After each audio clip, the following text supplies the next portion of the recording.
Shit.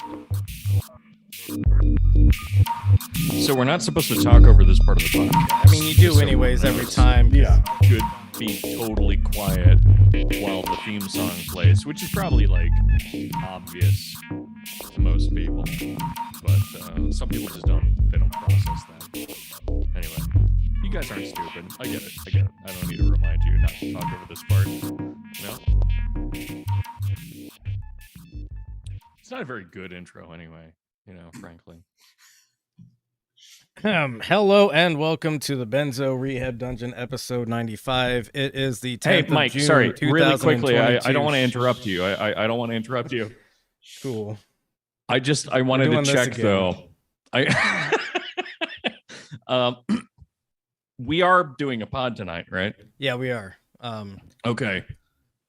Could you tell me the details about that pod? Well, it's gonna be what day it is. Is it a pod number? that's different from this one? I don't understand. Yeah. Is there a different? Is it an unusual pod? This one? Well, is it not our usual Friday pod? Conspiratorial. Are you hearing voices right now? You seem a little, distanced from yourself and the people, your loved ones. I am my surrounded. handlers. Yeah, I'm surrounded by CIA agents with guns pointed at my head. You just can't see them off camera. Where's your hat? I don't want to wear that because it's extremely hot. If you put it on, I'd interrupt you less. Not gonna happen. It will. Anyways, I guarantee you. I wear will the just, tinfoil hat, and I will. I will just mute you at this point. Oh, goddamn it. Anyways, it is the 10th of June 2022, as I tried to say earlier. I am your host, Michael Deebs. That's what I was trying to ask you. Or am I? I am joined by co-host Danko Suvin from the Instagram handle at DankTheLuz. Also joined by John, the producer, from the Instagram handle at Nobody Cares because he doesn't post anything to it anyways. And we are joined by special guests at schizotopia.pod. Is that correct? Is it schizotopia.pod? That is correct. That is correct. All right, cool. And then at Mr_Danzens, we have Maxwell Cody and Brad Danzens joining us today. Starting with Brad, our special boy. How are you doing today, sir? I'm doing pretty good. It's just a normal Friday night for me. I haven't been online as much, but yeah, life's moving along. I'm handling it pretty well, I think. I can see that. I can't believe that we have Alexander Dugan on the podcast. This is incredible. Joker pilled Alexander Dugan. Cool. And Max, how are you doing today, sir? I see you're hanging out at Little St. James with your girlfriend, Dasha. Yeah, I'm here with my girlfriend on Juggalo Island. We're having a great time. It's too hot out here for a shirt, so I'm drinking in the sun. The clothes don't really stay on around her, do they? Because you guys are always doing sex. Well, cool. John, how are you doing? I'm doing great. I'm definitely not also doing a live chat for my OnlyFans right now. That's an interesting thing to bring up if you're not doing it, but that makes me think that that's what you are doing. The listener may not know this. Are you just linking to this? John is he doesn't have his video off entirely. We can see his background. But he himself is missing. John apparently left his camera on overnight, filming himself spreading his asshole open or something. And, we've all been there. And because of that, his battery is depleted. God, are we just shock jocks? Should we have fart noises on? I don't know. Yeah. Anyways, John, I'm surprised you didn't bring it up, but today is a very special day for you, is it not? Yeah, it's the day that reminds me that I still exist and that life is pain. So it's your birthday. This very day is your birthday, and I put together something a little special for you. I hope you don't mind. I kind of went all out.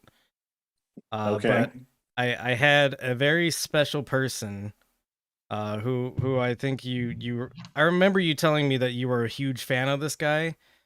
And it turns out he's got one of those like little cameo things set up. Yeah. Joe Rogan. So I had him record singing "Happy Birthday" to you. I hope you don't mind. But I'm just gonna go ahead and drop the audio of that real quick, if that's okay. Yeah, sure. Go for it. Happy birthday to you. Oh my Jesus. But my fucking ears. John the producer.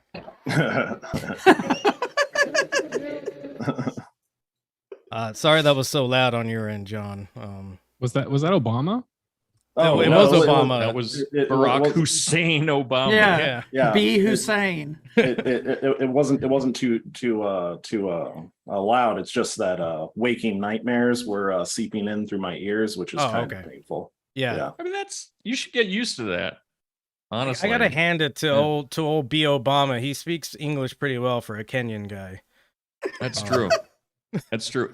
Y'all remember that Simpsons episode where Krusty the Clown is entertaining the troops?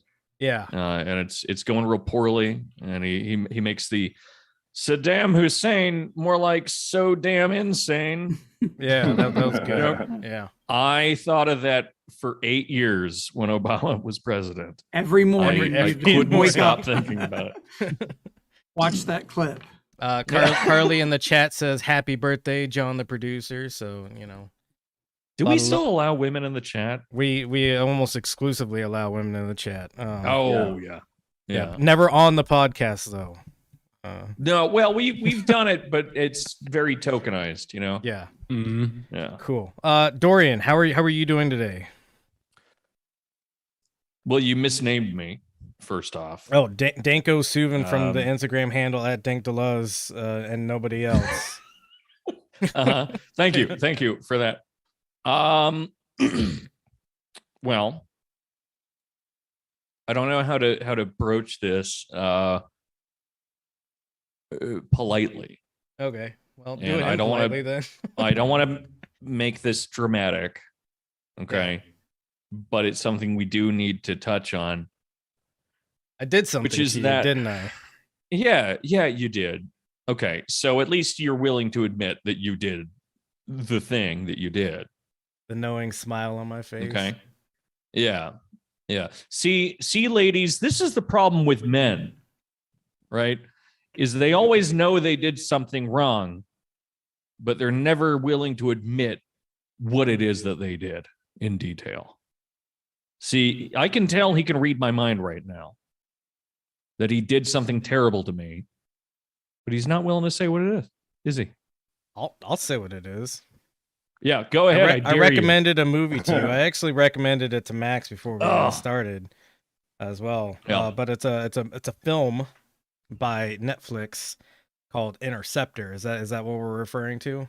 Yes. Would you like to give some thoughts on Interceptor? I would like to give some thoughts on Interceptor. First off, it's a dope ass movie about a girl boss. I can say that much. Some real Yas Queen energy. It has intense Yas Queen energy. But there's I guess one it would line, be see Queen. Yeah, that's the other thing. So, okay, God, where do we even fucking start? The beginning. So, at the beginning, I don't know that the movie starts at the beginning. It's frankly. weird that the Joker paint face guy is the most rational person in the room right now. Well, no, he just wants to do that weird shit where he says a new kind of background story every 5 minutes. Yeah. So he wants to start at the beginning for a reason. You want to know how I watched this movie?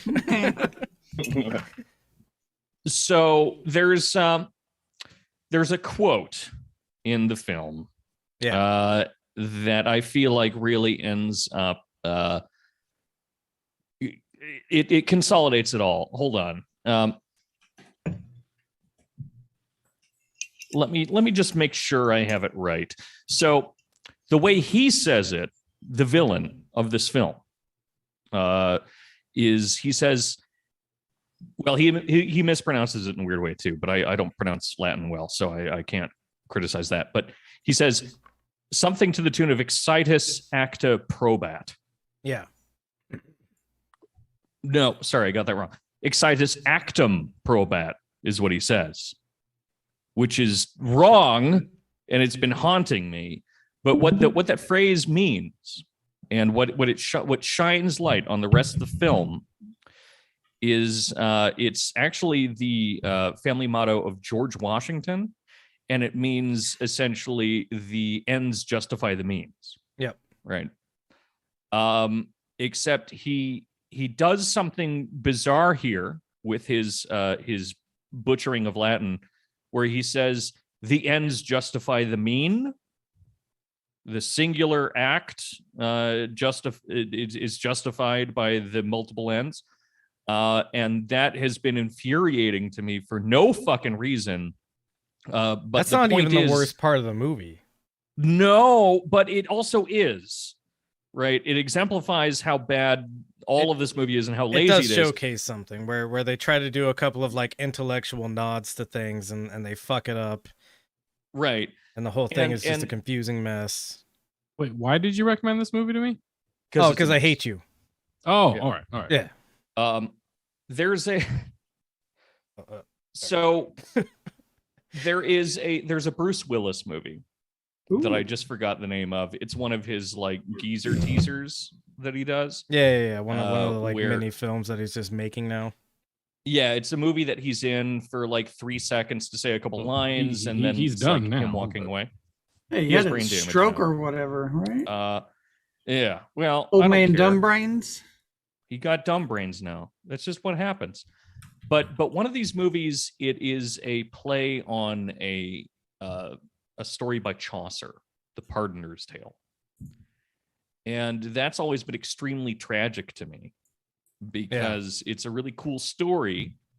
But the fact of the matter is that someone that thinks they're way smarter than they are decided it would be cool and transgressive for him to make a shitty action movie that was actually dumb and bad, but other people would get it, right? Because he's actually really smart, right? So he's going to do The Pardoner's Tale, and he's going to reference it instead of a Bruce Willis movie, and everyone's going to love it.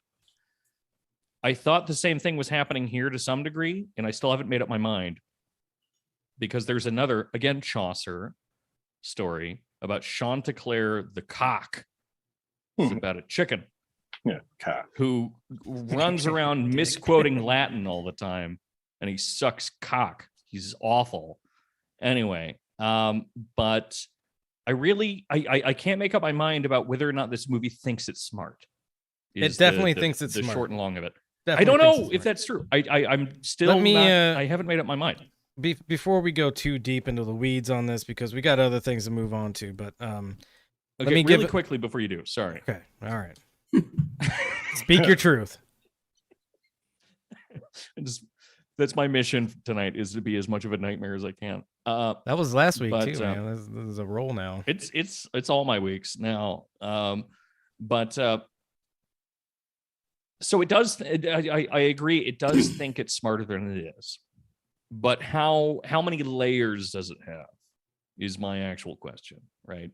Where, yeah, the Latin exists there for a reason. The Latin exists there because it thinks it's smarter than it is. I think that's hard to avoid. But did they get it wrong on purpose? No.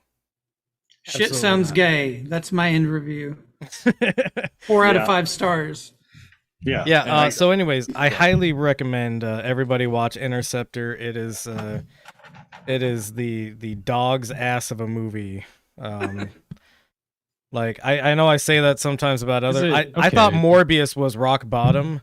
No? When you say it's a dog's ass of a movie, do you mean it's awesomely bad, like it's so bad it's fun, or it's just bad? It's so bad that Dorian has been threatening to kill me all day. I made him watch it. I hate watch things constantly, and I also threaten his life constantly. But it's the worst medium. Like, it's not the happy medium, it's the unhappy medium, right? Yeah. Where it's right between being so bad that it's funny and being so bad it's unwatchable. Right? Like, parts of it are funny. What's the name of the movie again? God, did you really do that? Interceptor.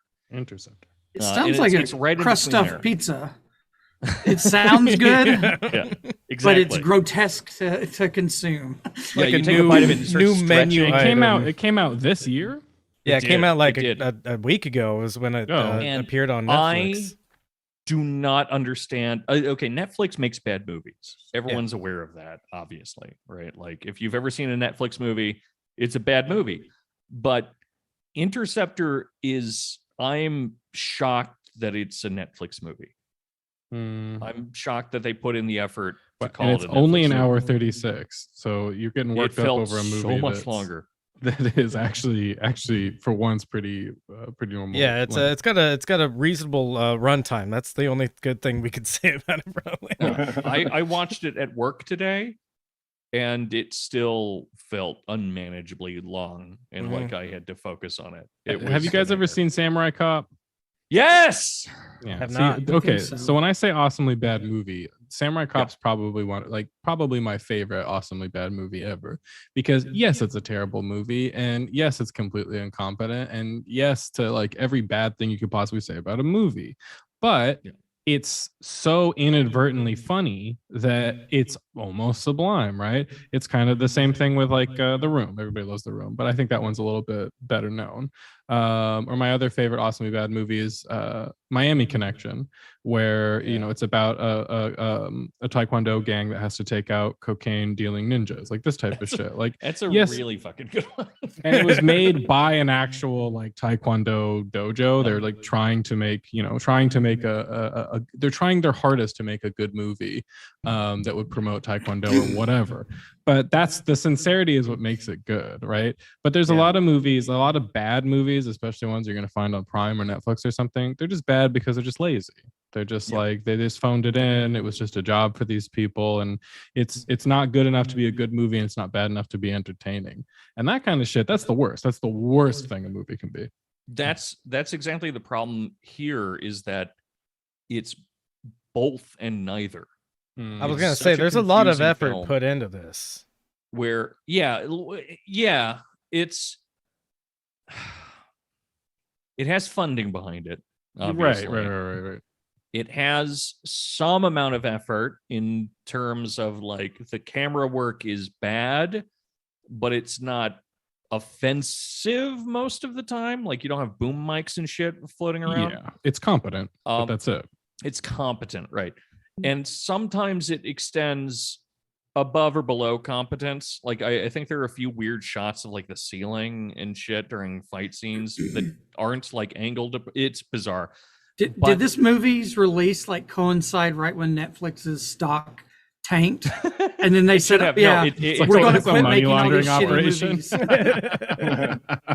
I wish. But so one scene of it really sticks in my mind in terms of quality control, which is you can essentially tell nowadays if a movie is going to be good or not by whether or not it uses squibs, which is my way of saying that no movie's good. There aren't any good movies anymore. But in do you mean digitally animated squibs instead of the proper like loaded squibs into versus the actual ones loaded up in your shirt.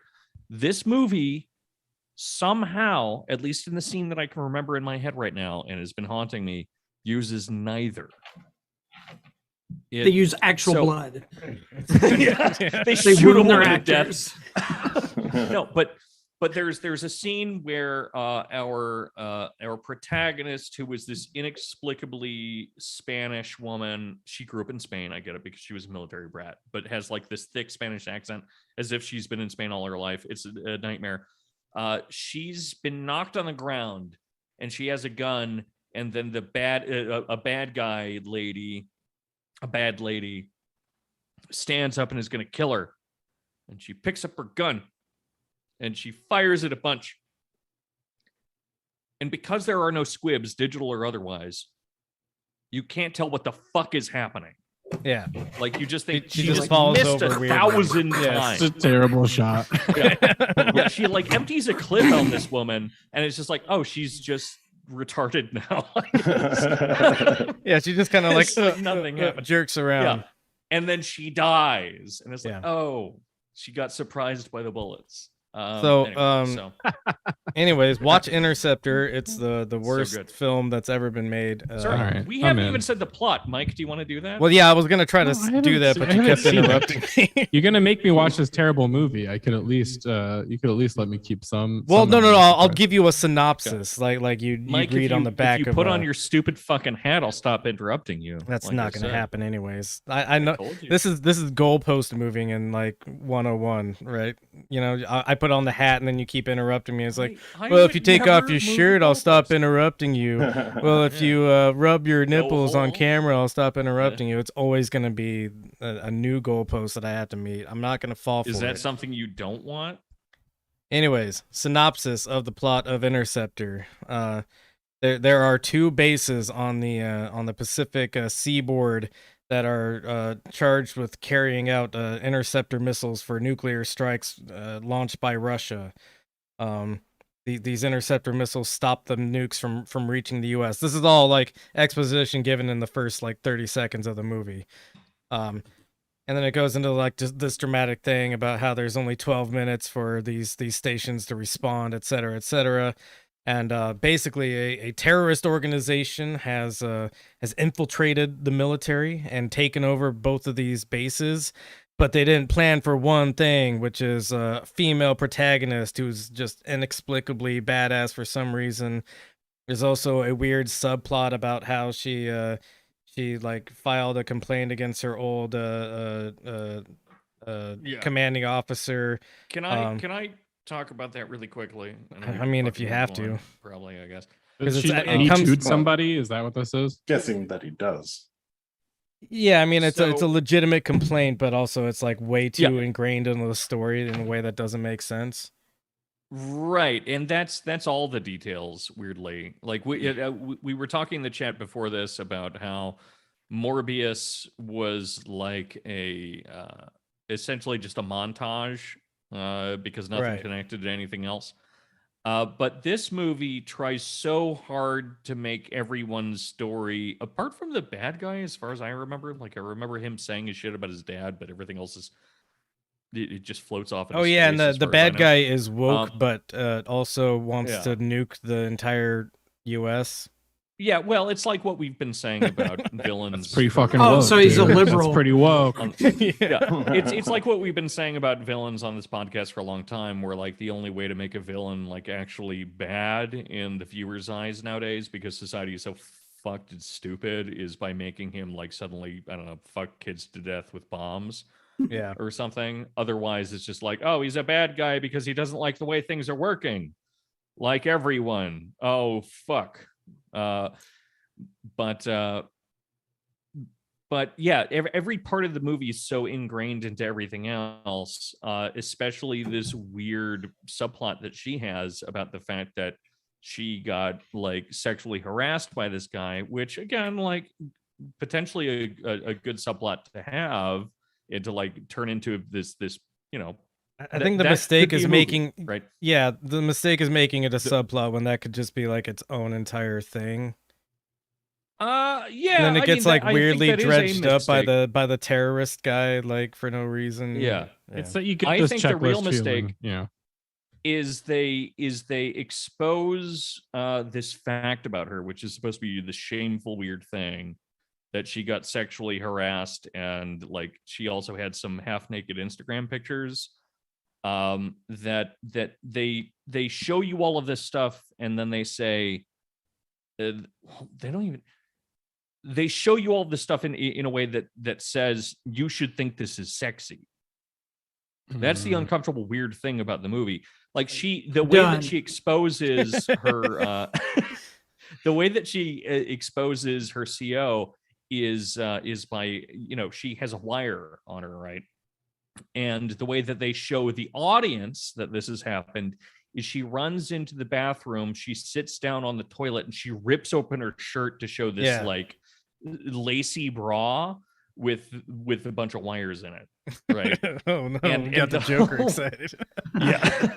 And the whole movie's full of that shit where it's just like, don't you dare think this woman is horny in a problematic way, but also this whole movie is about you thinking this woman is horny in a weird, violent way. Yeah. Yeah, I got I it got a lot sucks. of those vibes from it. All right. Let's move on from Interceptor. Watch it. If you the listener watch it, you're allowed to send me a review on Instagram. Or hate messages on Instagram. You should send me hate messages on Instagram. That'd be funny. But what if someone loves it? What if someone loves it and they want to thank you? Send me a message. You're allowed to send me a message. Okay, great. Well, no, Glad we they got can that still cleared send me up. a message, and then I'll call them a dork ass nerd. All right. We have the main topic of tonight's podcast, which is conspiracies. There's currently We're doing a podcast tonight. We are doing a podcast tonight. Fucking hope so. I didn't paint my face for nothing. You know, at first I thought that was a filter, and I'm genuinely impressed that you really put the fucking clown makeup on. It's in my beard too. Yeah, I can see that now. That's the more you moved around, I was like, oh, that's not a fucking filter at all. Oh, That's real. It's flawed just enough. Yeah. So January 6th, 2021 was a weird time for everybody, I guess. And now we're finally getting around to the hearings of what happened on January 6th. Wait, what happened on January 6th? Did something happen? So Patriots failed their mission. Yeah, Antifa, dude, Antifa. Yeah, a bunch of Antifa. a bunch of Antifa warriors dressed up as Native Americans threw some tea off the side of a boat, I think, or something like that. I don't remember exactly. Founded this great nation, January 6th. We all remember. Yeah. Never forget. So we all celebrate our Independence Day. Is it called Freedom Day or some shit? It's Ashley Babbitt Day, I think I've seen thrown around. There was an attempt to turn 9/11 into Patriot Day, which I think was one of the Yeah, amazing. Now on it's some just calendars remember still. why we're in Afghanistan and Iraq Day, but we're not even in those anymore. So gonna have to find a new name for that. Anyways, what are those like Victory in the Pacific Day or whatever the fuck? It's VJ and VE Day, Yeah. We need to have those for Afghanistan and Iraq. But They're just like DA a defeat period in of Afghanistan time. Day. There's like around this year we sort of just stopped spending as much money. Well, Victory in Iraq Day would just be whenever Bush had that big the mission that big accomplished. sign Yeah, on that's it. actually what I was thinking too. We'll call it that mission was May accomplished Day. 2003. and Victory in Afghanistan Day would just be the video, the day that video was taken of that man falling off of the airplane. Jesus. Oh God, last August. That seems Why like is everyone forever laughing ago. at that? That's not. Oh, I mean, it's a last funny August? No, that's almost a suggestion, year. is what it was. What do you- Not. I think we should honor him. I don't know why everyone's being like this. Yeah, I get it. Thank you. Wow. Well, It's like the last victim of 9/11, if you think about it. You know what I mean? He should be added to the 9/11 memorial. Just a little sticky note at the bottom. Guy fell off airplane. The asterisks. Oh yeah, this guy too. As the last victim of 9/11. it's like a shitty printout of the picture of him falling. Arrow It's like, pointing. yeah. This guy as well. There was 9/11 and there's long 9/11. It's like long COVID. Yeah. It's all the We're cancer still in the suffering guy from long falling off the plane. 9/11. Yeah. There's a lot. There's some people who kept suffering from long 9/11. Yeah. Anyone that's ever gone on a flight since then. Since 9/11? Yeah. Oh, that's right. I get it. You gotta take your shoes off and shit now. This is You bullshit. can't just walk back to the gates. Yeah, Yeah, that's you the can't- most bullshit. Yeah, you can't just like hang out with your family by the plane before it takes off. I can't just walk into an airport and go directly to the bar now. I have to have a reason to be there. To have You a guys don't remember ticket. what airplanes were like in the 90s. And I do remember that. Yeah, I it was I a agree. free for all. They My ruled. first ride was Airplanes in were fun places to 01. go to. I think it was June 01 was my first airplane ride. Mm. And then my second airplane ride was after 9/11, and it was bullshit. Yeah. Where'd Yeah, you they go? changed so much. What were you seeing?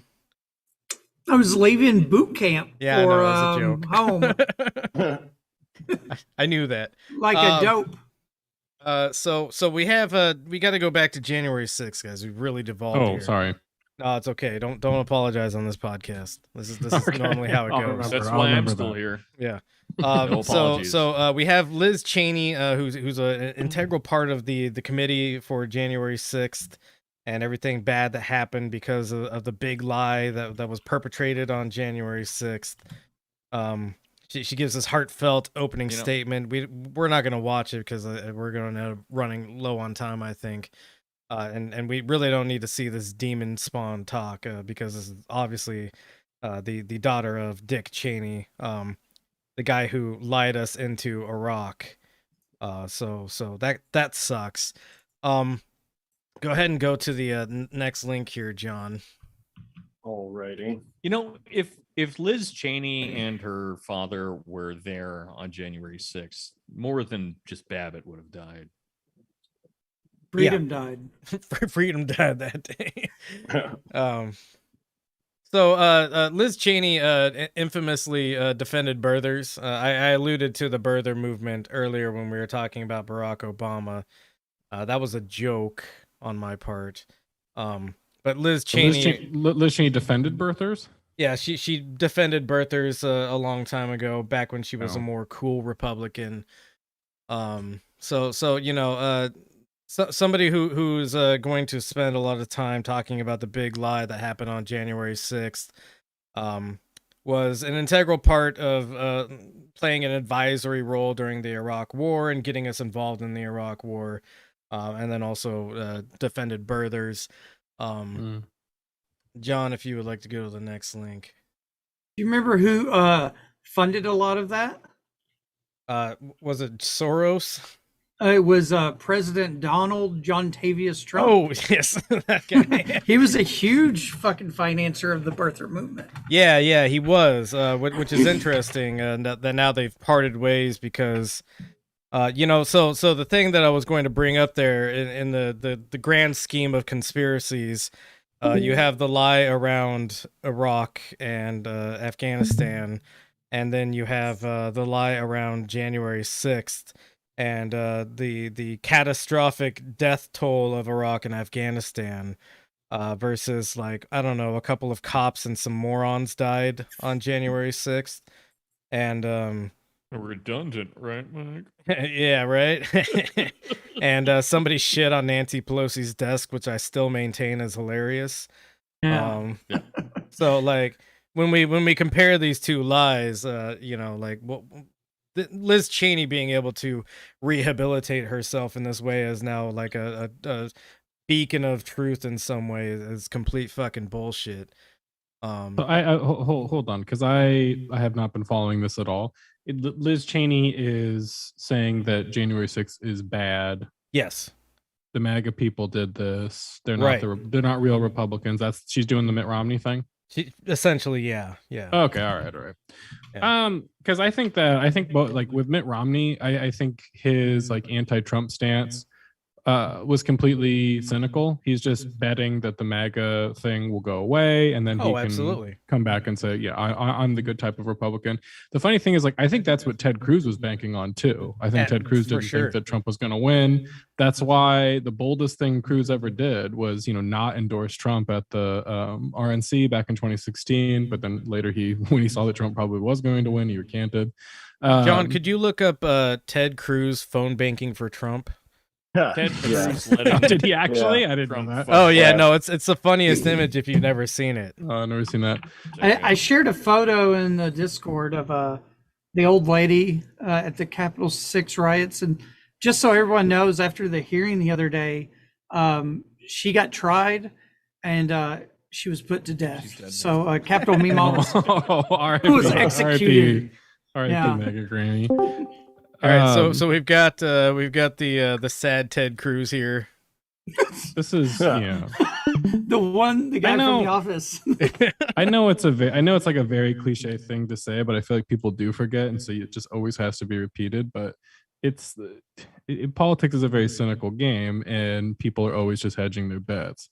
And Yeah. I feel like if people just reminded themselves of that more, they wouldn't have to get so upset about this stuff, right? Because Liz Cheney was a birther when that was cool, and that was like the Tea Party thing to do, or that was a way to get the Tea Party riled up, whatever it is they were doing back then.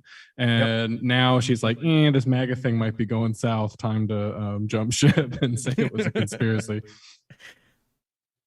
And what's the picture that Brad sent to the the old gal?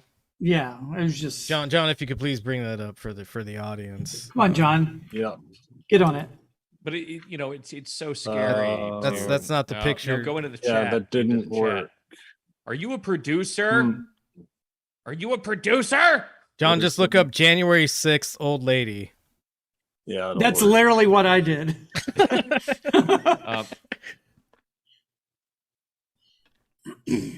Max, were you saying something? Go or never mind. Oh yeah, chugging big.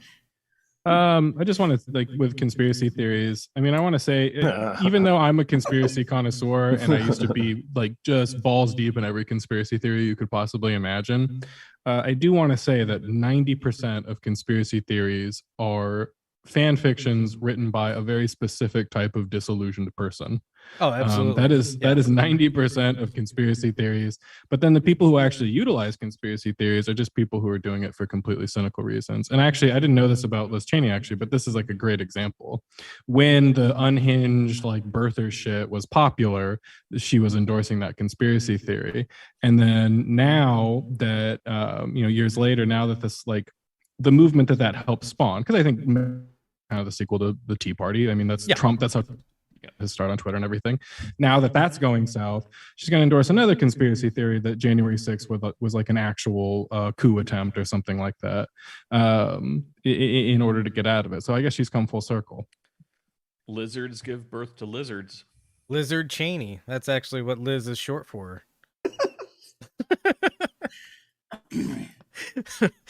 Was that anti-Semitic or I don't know. I mean, now it is. Now it is because I brought it. Yeah, it is now. It is now. Cool. Go ahead and go to the link that after. Yeah, there we go. So this was a surprising statistic to me. It turns out only 15% of Americans believe that Satan worshiping pedophiles run the government. So 85% of people are in the dark. Well, yeah, that's the thing. How do you define Satanists? Because I would answer this question. See, I think this is the error that's being made in this polling is that Moloch like 7 is or 8 confounding exactly variables. It's Moloch. Yeah, Moloch Not isn't actually Satan. He's a demon. So demon worshiping pedophiles run the government. And a lot of us believe that it's just pedophiles running finance in government, not necessarily media. Some people think that it's Satan worshiping, just Satan worshippers running only the government. Right. Some people think there's it's a just lot of ways to pedophiles cut running this the cake. media. There's a lot of ways to cut this cake. Wow. Yeah. Do you all remember the savings and trust scandal of the 80s? I was not alive during most of that. I was a baby, but it was a big deal during the 80s. John McCain got caught up in it. They were moving money around in really shady ways and whatever, blah, blah, blah. It's like a pyramid scheme. And then it ended up being tied to a very small Satanist organization within the Air Force of high-ranking. Yeah, it was high-ranking officers, and then it was also, I think it was like some intelligence guys, but they were kind of fueling these guys have access to airplanes and everything else. They're just taking kids and doing whatever, Lolita expressing them. But and it was around Offutt Air Force Base, which is considered the doomsday Air Force Base for the president to fall back to. Mm-hmm. So everything crashes around. So yeah, these doomsday Satanist worshippers were caught in money laundering with John McCain and kind of alluded to kid stealing. So I guess it's kidnapping. Are you talking about I think it's something different, but it's something that has a lot of overlap. There was the Franklin credit scandal, which was a essentially like a credit union kind of setup that also was doing child kidnapping. I think and it's that. selling. Yes. Yeah. Yes. I wasn't aware of all those details, but I believe them. So either these are very similar things that happen a bunch, surprise, or they're Money or they're the laundering same thing, pedophiles. which has a lot of information kind of backing it up. But yeah, the Franklin credit scandal, check it out. It is a fucking nightmare. It's really cool. And it's real. It's real. It's a thing that no one can argue is fake. It's documented, gavel banged real. Another interesting thing that I found while I was putting some links together for this is in Germany there was a state-sponsored program for a while. There was a psychologist. I'm blanking on his name right now. But if you look up Germany state-sponsored pedophile foster homes, it'll come up. But yeah, Germany had this state-sponsored program that was run by a pretty wackadoo psychologist where they were putting young boys in foster care of known pedophiles. You know where I heard about this? Cumtown. Oh, well. Sorry to bring it up in another podcast, but No, it's fine. We talk about that sometimes here. It's an important thing. Yeah. Yeah. No, Cumtown is the best way to find all of your pedophile conspiracy news. I'm not even kidding. It's true. Yeah, so that There first it is, article yeah. right there, John. So yeah, sometimes the government do be doing pedophilia. What's and the experiment? What were they testing?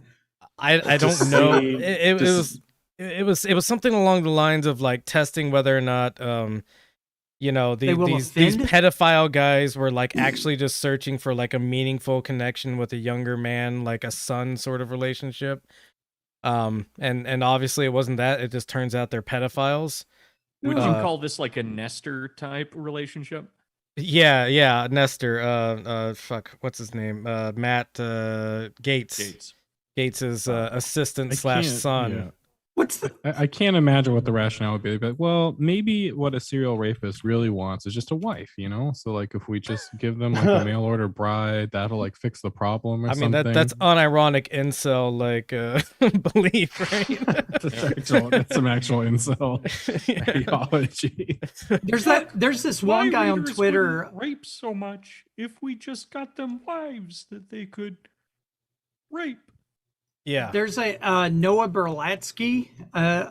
He's now private on Twitter, or actually he may not be, but he's a part of a big organization that advocates that pedophiles should be, to help them not offend, they should be given childlike real dolls so they can offend on those. And that stuff like sex offender registry is unconstitutional and just places a stigma on them, when there's just normal people that want to fuck their childlike real dolls. Perfectly normal behavior for perfectly normal. Yeah. Fucking. And it's like, holy shit, John is here. Yeah, John's been here the whole time. Yeah. He's just been quiet because he gets nervous around shirtless men and jokers. Beautiful shirtless men. Yeah.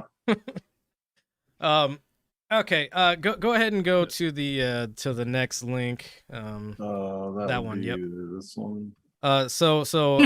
We alluded to it earlier, but we're getting to it, baby. I'm gonna roll the sleeves. We identified the error in the previous poll that only 15% of people think that Satan worshiping pedophiles run the government.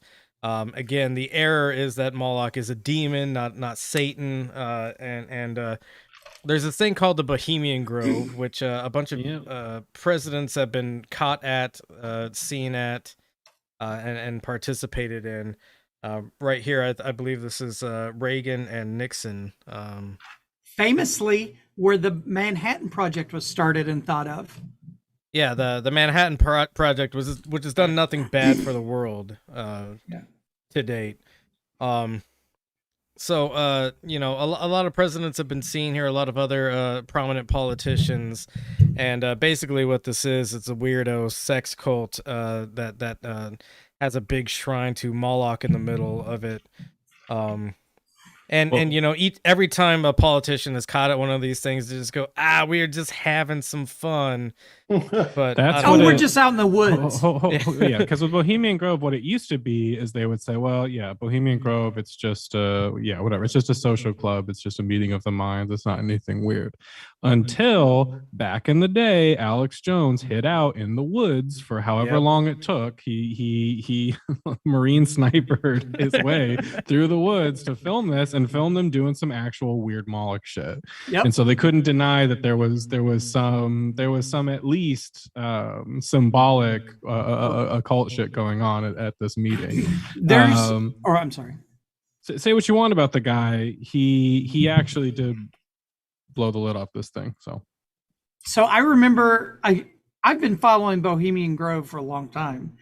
And around 2003 is when I saw the video.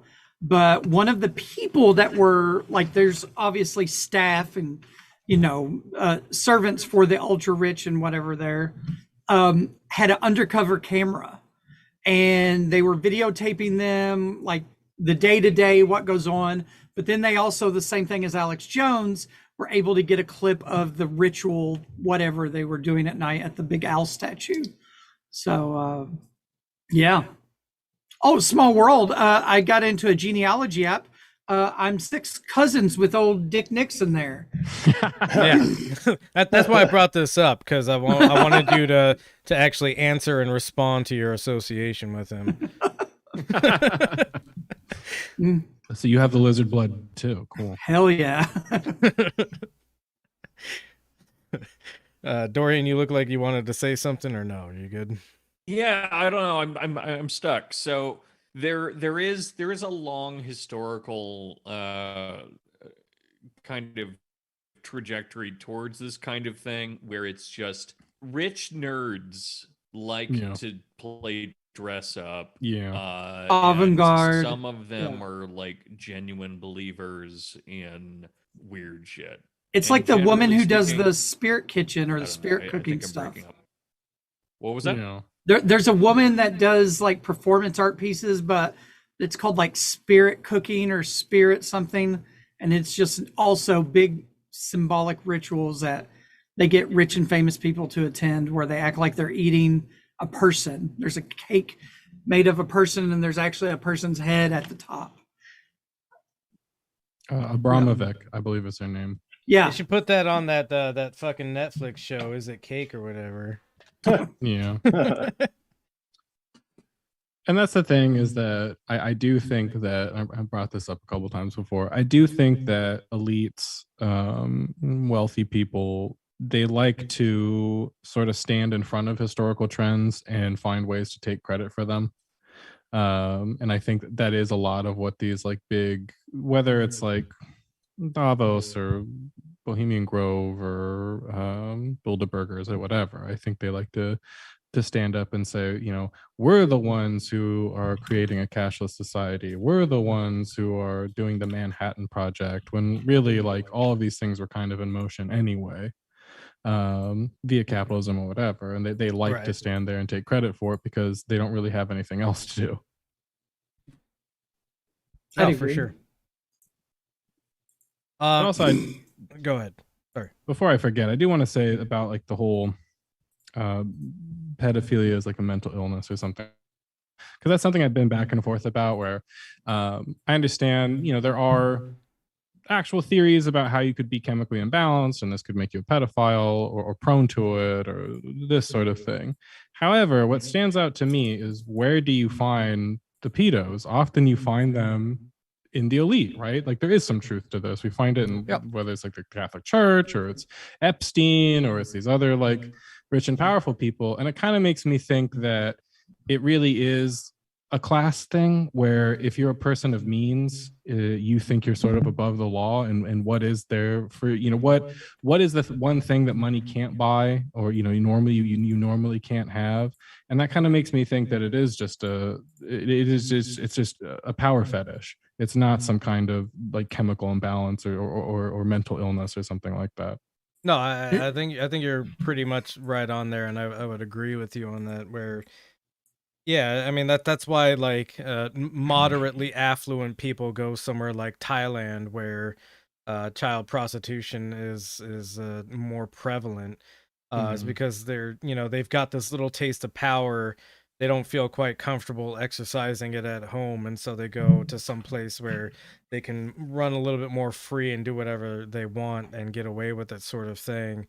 I mean, that's kind of like the entire appeal of even something like Las Vegas, where everything stays in Vegas, where you get again, this is less moderately wealthy people who are taking a little vacation to this place for a weekend or something like that, and getting away with doing whatever they want. And I've gone to Vegas before, and my like big thrill was being able to get drunk in the middle of the street and do whatever, like do some What's LSD new? and get away with it. Yeah, I mean, what's new except for I was in the middle of the street.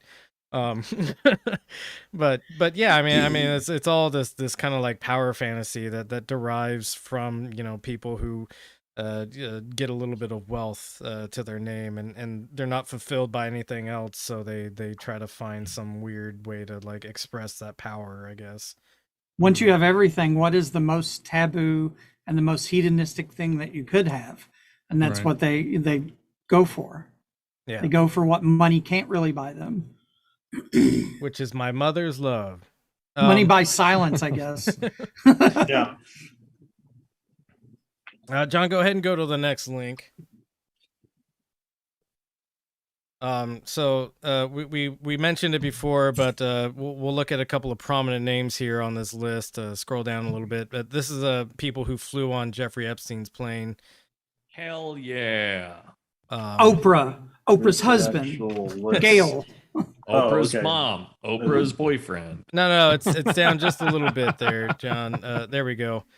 So this isn't the complete list, but this is a couple of notable names that flew on it. You have Donald J. Trump, who lots of people report, going backstage during like Miss America pageants with 16-year-old girls in the changing room.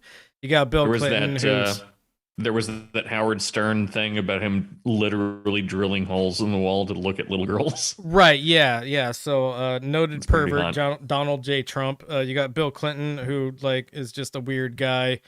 Kevin Spacey. He never did anything gross to women, though. Yeah, he never did anything gross never. to women. To me, Never abuse positions of power.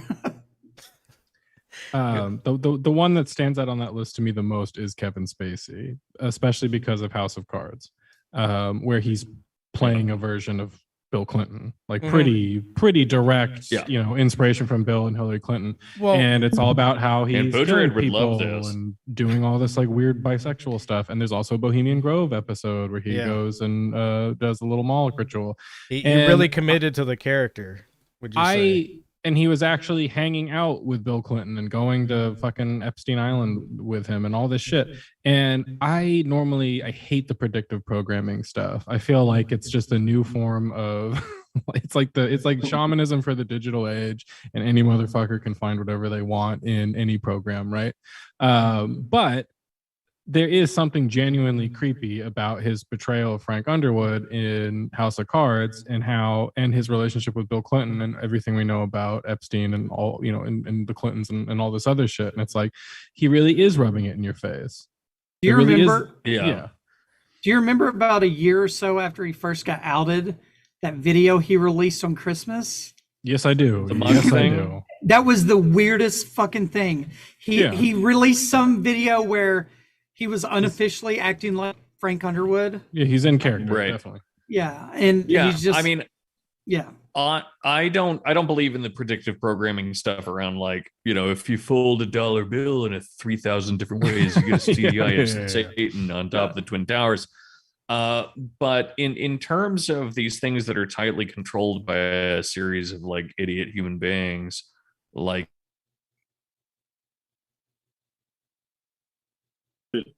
Did Dorian cut out? The deep state took him out, dude. Yeah. He was Yeah. just about to blow the lid. The deep state took him out. You guys I didn't see always the find black that- bag go over the fox's head, did you? That's why I put the filter on. Chris Tucker's what- always the one that sticks out to me. It's like, come on, man. Would Jackie Chan Oh. approve of that? Just come on, man. Yeah, Jackie wasn't on that shit. Yeah. Jackie was on that shit.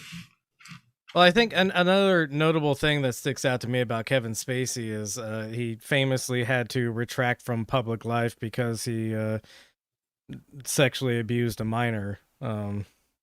Right, exactly. Yeah, Yeah. exactly. That's what he got outed about, right?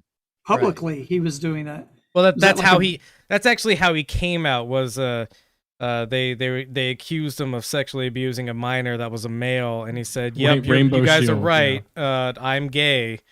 And it's like, yeah, we're ignoring a Oh. couple of major issues here. He made it. Yeah. I Look remember, at the peasants coming to kill the gay man. Yeah, I right. remember the meme. The meme was a Kevin Spacey Pokemon, and it said, "Kevin Spacey uses Rainbow Shield. It's not effective." So Dorian appears to be back. Did you want to say a couple more things, Dorian? Or I'm calling Spectrum right now, actually. I'm going to yell at people. okay. Oh, don't Yeah. yell at the people. It's not Yeah, their you fault. do that. I'm not going to yell at them. I'm just going to ask them what's going on. He's going to the Spectrum offices right now with a beep. No, I'm just kidding. So other names on this list: Bill Gates, Prince Andrew, who famously doesn't sweat, and that's his defense for whether or not he had sex with one of Epstein's teenage girl concubines. What a British thing to say. I know, right? Well, actually, I don't sweat, so possibly. You think I sweat like a commoner? Right. Robert F. Kennedy Jr., who sucks. I don't know anything about violinist Itzhak Perlman, but I'm sure he's not a cool guy either. I mean, I will say I don't think everyone necessarily who flew with him, because the other thing is Epstein was obsessed with wooing anyone who he saw as being smart or having power. Sure, yeah. So I don't necessarily think that it means that they all were actually like pedos or something like that. But the other thing is, like, the people who we know are like confirmed sex offenders who were like hanging out and going to the island with them. I feel like that is pretty fucking telling. Yeah. No, for sure. U.S. Senator John Glenn and former Senate Majority Leader George Mitchell. You can actually, John, go ahead and go to the next link. Again, not everybody on this list is a pedophile, but there's this fun website called Epstein'sBlackBook.com, and you can look at all of the passenger manifests of the flights that he recorded. Actually, and speaking of predictive programming, the one guy, you know how they always say, like, you know, Simpsons predicts the future and most of those are stupid? Yeah. Who actually was predicting the future was Seth MacFarlane and Family Guy. Like, all the people he calls out, a lot of them all got fucking outed later. So like he called out that's Kevin true. Spacey on Family That's right, Guy. he did. He called out what's his name? The LA dude. I can't remember his name. The really bad dude, the film producer guy. I can't remember Weinstein? his- Oh, Weinstein. He called out Weinstein. He called all these people, dude, and it was all true. Yeah. Who's No, it? I mean, Courtney it's- Love called out Weinstein almost 20 years ago at like an award ceremony. It's a real shame he didn't call them out on a better show so that like people paid attention, you know? Yeah, but all the bros watched Family Guy. I mean, you can't say Family Guy wasn't popular. Yeah, but they're not gonna like care about that. They're not gonna pick up on it. They'll just be like, haha, funny joke, and move on. Like, I don't know. So Yeah. the one document that I found really interesting was Epstein also had a black book Yes. that had people's phone numbers and never really said what, you know, like this guy wants to fuck a boy or this, you know, this whatever, but just to see who he had direct connection to was kind of fascinating, because it's much like the flight logs. You're just saying like, oh yeah, he just wanted to be surrounded by everyone, but everyone probably knew what the fuck he was up to and they just accepted it. If you took the very- three yeah. flights on Epstein's plane, you knew what was going on, you know? Like, I think at that point, like, there's no plausible deniability. When At the very least, that they were turning a blind eye. Yeah. yeah, Yep. Yeah. like, hey, that girl looks a little young. Not my problem, sort of thing. Yeah. John, go ahead and hit that last link. that I sent in. The Supreme Court recently did this really cool thing, which is that federal agents no longer like have any kind of recourse. So if they like abuse the shit out of you, you can't sue them back. That is if you manage to survive the encounter in the first place. Go ahead, Max. I was gonna say the Supreme Court did this. Is there anything that I guess I don't know enough. Is there anything the president could hypothetically do to counteract this that you know of? I mean, beyond like the structural things around the Supreme Court, and this isn't me digging on Joe Biden or anything like that. This is just, this is what's happening. This is the vice that we're being put in. This is something that, and to Obama's discredit, you had Obama kind of like blurring the line between like what federal agents, especially border patrol, are supposed to do, right? And Trump capitalizes on this and uses these pre-existing frameworks to say, if you're within 100 miles of a border, federal agents have legal jurisdiction over you. So that's where you got border patrol showing up at Black Lives Matter protests in Portland because they're within 100 miles of the border with the ocean. Now what's something happening absurd. Oh yeah, it's super fucking absurd because not only is it not really their job to police, in these areas, but like they're clearly being used as like a semi-Gestapo force at this point. Black bagging people off the street essentially, as we saw back in the 2020 fun time riots. But now the Supreme Court has essentially given immunity to these federal agents so that even if you're not like crossing a border or anything like that, if they decide to use a border patrol agent to break into your house and like arrest you or whatever, if they're unnecessarily rough with you or they like beat the shit out of you for no reason when you're compliant, you can't really sue them anymore. So maybe something to look at and be alarmed about. Interested in people's thoughts on this, though.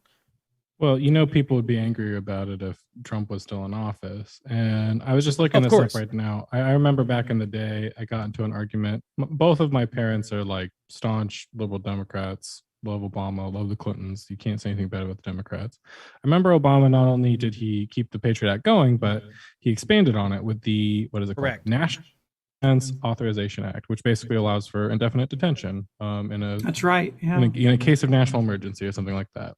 And I remember even in his signing statement, he said, I would never use something like this. And it's like, dude, for a guy who talks about being a constitutional scholar, that's not how we make decisions, right? We don't make them based on what individual presidents will do. You're supposed to be thinking ahead into the future.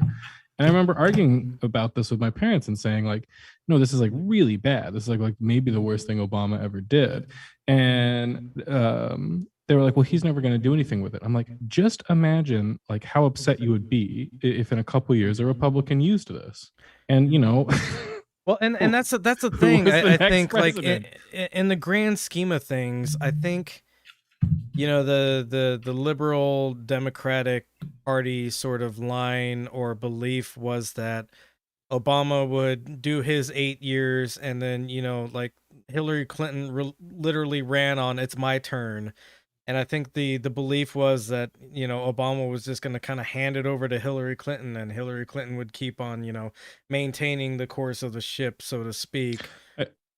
When Obama won, people said that the Republicans would be out of power for a generation. Yeah, right. And that was the expectation was, there's no way this will ever get fucked up.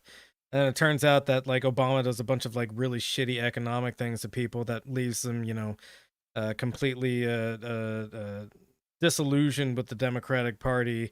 Also lets a bunch of really conservative forces kind of roll back voting rights in a lot of their districts and stuff like that. And you get all these things together where Trump is now president and Trump has been handed all these keys that he can just use whenever he wants to. And he does exactly what he can do with them. You know, people talked all the time about how Trump was always just constantly overstepping, and it's like, no, this is everything that Obama set up for him. He's just using it, and He played by the rules. yeah, disingenuous in a lot of cases, but Yeah. not so far beyond the rules that were set forth that we can really say that he was like breaking rules all the fucking time. Right. When you spent 20 years expanding the executive branch and its power, pretty much to be giving the executive branch of the government a blank check on everything, through the war on terror and afterwards. What did you expect? Yeah, exactly. So one thing, that 100-mile inclusion zone around the border, the one thing that really sickened me by it is that 66% of Americans fall within that border. And so that means two-thirds of America can, a border agent could just come rough you up and then fucking flip you the bird and drive off. Yeah, I mean, not that, well, they probably do that, but. Yeah, in any case, it definitely violates several boxes on the Bill of Rights, actually. So yeah, agreed. And we should vote these justices out. Gene Dalefield in the chat says 100 miles of the ocean, or 100 miles within the ocean border catches most of the liberals. Am I right? Yeah. I mean, this is all the liberal coastal elites are now subject to this. Those of us in the heartland, I'm safe from it. Well, we're so happy for you, Joker Brad. That's why I can paint my face like this. Yeah. I can go Walmart like this. No one's going to blink an eye at me. I mean, if you went to Walmart like that, I think Border Patrol wouldn't stop you. They'd be like, yeah, he's American as shit. He's got red, white, and blue on his face. Hey, maybe this is just the last stage before the storm, dude. And this is when the plan trusters will be vindicated, and they're gonna round up all of those satanic pedophiles. Yes. Trust the plan. That was another thing. JFK Jr. will pop out. That was another thing I meant to bring up about the pedophiles thing, is that anyone who believes that the government has like a lot of pedophiles in it is smeared as a QAnoner. And like QAnon obviously has a bunch of problems, and QAnon, like you were saying earlier, Max, is very subject to this conspiracy theorist thing where it's like all fan fiction sort of stuff. That's what QAnon essentially is. Mm-hmm. But like the one thing that QAnon gets right is that a bunch of pedophiles are running the government. The thing it gets wrong is it says Donald Trump is not one of those pedophiles, and he's actually going to fight them. Yeah, he's actually there.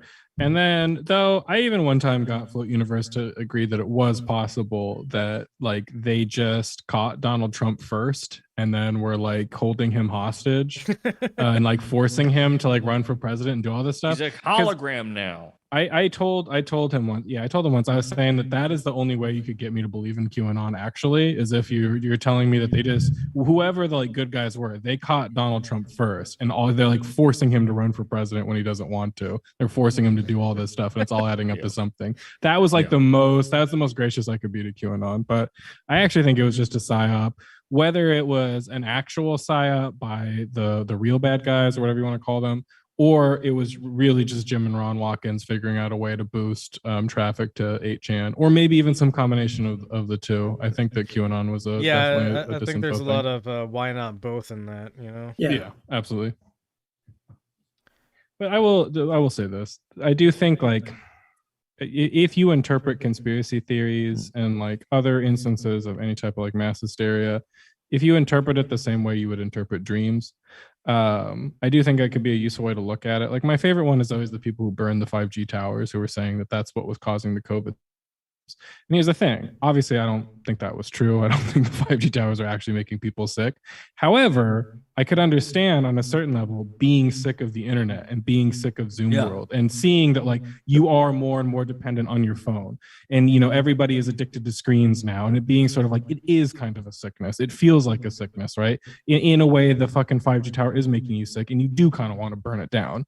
And, you know, I might be able to think about that rationally, quote unquote, or whatever, but I could understand somebody who's fucking stressed out and pissed off and like just in information overload all the time and being like, I want to burn that fucking tower down because it's making me physically ill. And I could get it. And I think that is how you should think about a lot of these things. Like with the QAnon people, it's like, obviously a lot of the stuff they say is fucking bonkers, but there are fucking elite pedophiles. There is all this fucked up shit going on. You do live in this like almost like pre-revolutionary France fucking oligarchy where, you know, the hyper rich get away with everything. And it does feel like they're drinking your blood or fucking your kids or this sort of thing, right? They're putting robots inside me. Yep. Yeah, they already have. I mean, yeah, that's the thing. Your phone's already tracking you. You know what I mean? Yeah. It's like it is sort of there. It is kind of in the ether. They convinced me to carry it around. I mean, something I've been saying for years is that psychoanalysis isn't generally useful for human beings, but it's extremely useful for something like markets, right? Okay. And I think that ends up kind of extending and applying to things like these larger social narratives, which is why, despite being wrong about most things, Jung was right about some very important things. And why we can kind of have a lot of these conspiratorial opinions, which are non-literally true, but true nonetheless, right? That's my favorite kind of truth. I mean, it's the most fun kind, for sure.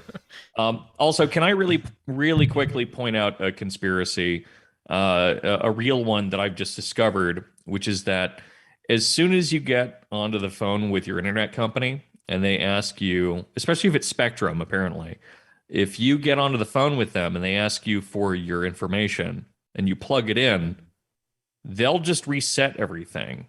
And then your internet works fine immediately. Oh, Interesting. Cool. That's got to be a conspiracy. Convenient. It is. All right. John, go ahead and go to the next link. And this is where we hit Brad time. Oh, Time thank for God. Joker Love Brad Farmer conspiracy. So one of the conspiracies that kind of caught my ear because it's within my field of study is that food plants are being burnt down intentionally across the U.S. I think so far this year there's been like 25 major manufacturers that have burnt to the ground. Last week there was a chicken farm that burnt up and it killed something like 3.6 million chickens in it. A facility that produced 5% of the eggs for the entire United States just went up overnight. And the conspiracy is that this is happening as a form of control to be able to cause markets to not be able to have enough food, which would in turn, people would have to turn to aid or this, that, the other. It's based in a form of truth. Unintentionally, in 2008 and 9, Russia had really bad wildfires. And Russia and the Ukraine supply about almost 30% of the world's wheat. And areas like North Africa, the Middle East, those areas are very dependent on that wheat because they don't have the ability to grow it themselves. So what ended up happening, they had a couple of years of wildfires and some bad crops or bad yields, and then in turn Arab Spring occurred. It was it was one of the factors was that the price of food had gotten so high in the area no one was able to afford it anymore. So the idea that food or the scarcity of it could affect I guess civil unrest is it has some backing to it, but is this just accidents or are these, is it, government, fucking pigeons with explosives tied to them flying in there and blowing up? Who knows? Well, I think something important to consider also is you see this in the oil industry right now, where they've been refusing to ramp up their oil production because they're making so much money off of the scarcity of oil. So I think there is an incentive, even if these are accidents, to let these accidents kind of spiral out of control, so that you do have a scarcity in the market, and that's what most of the inflation problem is right now, is just companies fired a shit ton of people over the last 2 years because of COVID and whatever, and they've used that smaller production scale to justify raising their prices, which has turned into, them not having to put nearly as much into production in terms of investment, and they're still reaping these massive profit rewards on the back end because they're selling the product for way more. Yeah. I mean, I've seen the fucking cost of a double bacon cheeseburger go from with a meal, go from like $10 to now it's like $14 over Nuts. just the last year. So I was gonna Go ahead. for the first time in almost a year, I was able to buy lamb today, and it was like a big deal. Yeah, right. Yeah. I have not. Lamb is one of my favorite things in the world to eat. I used to have it at least once a week. Have lamb night, and yeah, about a year ago, give or take, it just disappeared. I mean, I couldn't find it anywhere. And today, it wasn't even like an actual nice rack lamb. It was it was ground lamb. I'm still very happy. I was like ecstatic to see like two pounds of lamb just sitting there at the grocery store today. But it's funny because it feels, quote unquote, it feels like a third world thing to just, have scarcity in America. If you grew up in America, even relatively poor, there was always everything you could ever want, Never at least on heard the of. shelf, at least, even if you couldn't always afford it, it was at least on the shelf. To not even be able to get it is kind of crazy. I do kind of think. Go on. I do think that